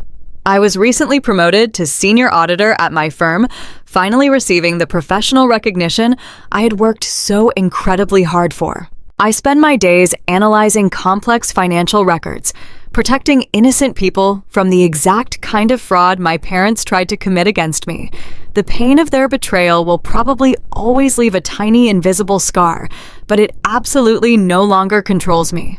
I cut them out completely and survived. I spent years feeling completely invisible in a family that only valued superficial appearances and ruthless financial ambition. I allowed them to make me feel small and insignificant because I genuinely believed that was the only way to maintain a connection with them. But I finally realize now that true peace comes from completely embracing your own independent power. Walking away from their toxicity was the absolute best decision I have ever made in my entire life. I am no longer the victim of their manipulation. I am the architect of my own incredible future. I want to take a specific moment right now to speak directly to anyone watching this who knows exactly what it feels like to be the family scapegoat. If you have sadly spent your entire life being constantly told that you are too sensitive or too dramatic or fundamentally flawed simply because you demanded to be treated with basic human decency, I want you to please listen to me very carefully. The heavy psychological toll of being the designated punching bag for the exact people who are supposed to love and protect you most is absolutely devastating. You are consistently and systematically conditioned from childhood to believe that your feelings do not matter, that your personal boundaries are a massive inconvenience, and that your primary role in life is to silently absorb the pain and the consequences of their terrible choices. When you do finally decide you have had enough, they will weaponize your entirely justified anger against you. They will immediately try to rewrite history, manipulating the narrative to make you the absolute villain the very second you finally decide to stand up for yourself. They will always use guilt obligation and the concept of family loyalty as a heavy chain to keep you tied to their relentless emotional abuse. But you need to understand something incredibly important. Setting boundaries isn't revenge, it's survival. Please never let anyone convince you that their comfort is worth your destruction. You absolutely do not owe your precious loyalty to people who view you as a disposable resource or a highly convenient target. You do not owe your silence to people who actively steal your peace and jeopardize your future. Simply walking away from deeply toxic family members is not a sign of weakness or a lack of love. It is the ultimate display of profound personal strength and immense self-respect. You have the absolute right to build a beautiful life surrounded solely by people who genuinely respect your boundaries and truly value your existence. You have the fundamental right to fiercely protect your physical and emotional well-being, even if it means completely cutting ties with the people who share your biological blood. Biology does not give anyone a free pass to systematically abuse you. It is entirely possible to heal from the deep trauma they inflicted and build an incredible reality entirely on your own terms. If this specific story resonated with you, please hit that like button and subscribe to the channel for more content. Have you ever had to draw a hard line with toxic family members? How did you survive it? Drop a comment below and let me know where you're watching from and what time it is there. I read every single one of your comments, and I truly love connecting with this incredible supportive community. Remember that your peace of mind is entirely priceless, and you are the only one who can fiercely protect it. Until next time, take care of yourself. You deserve it.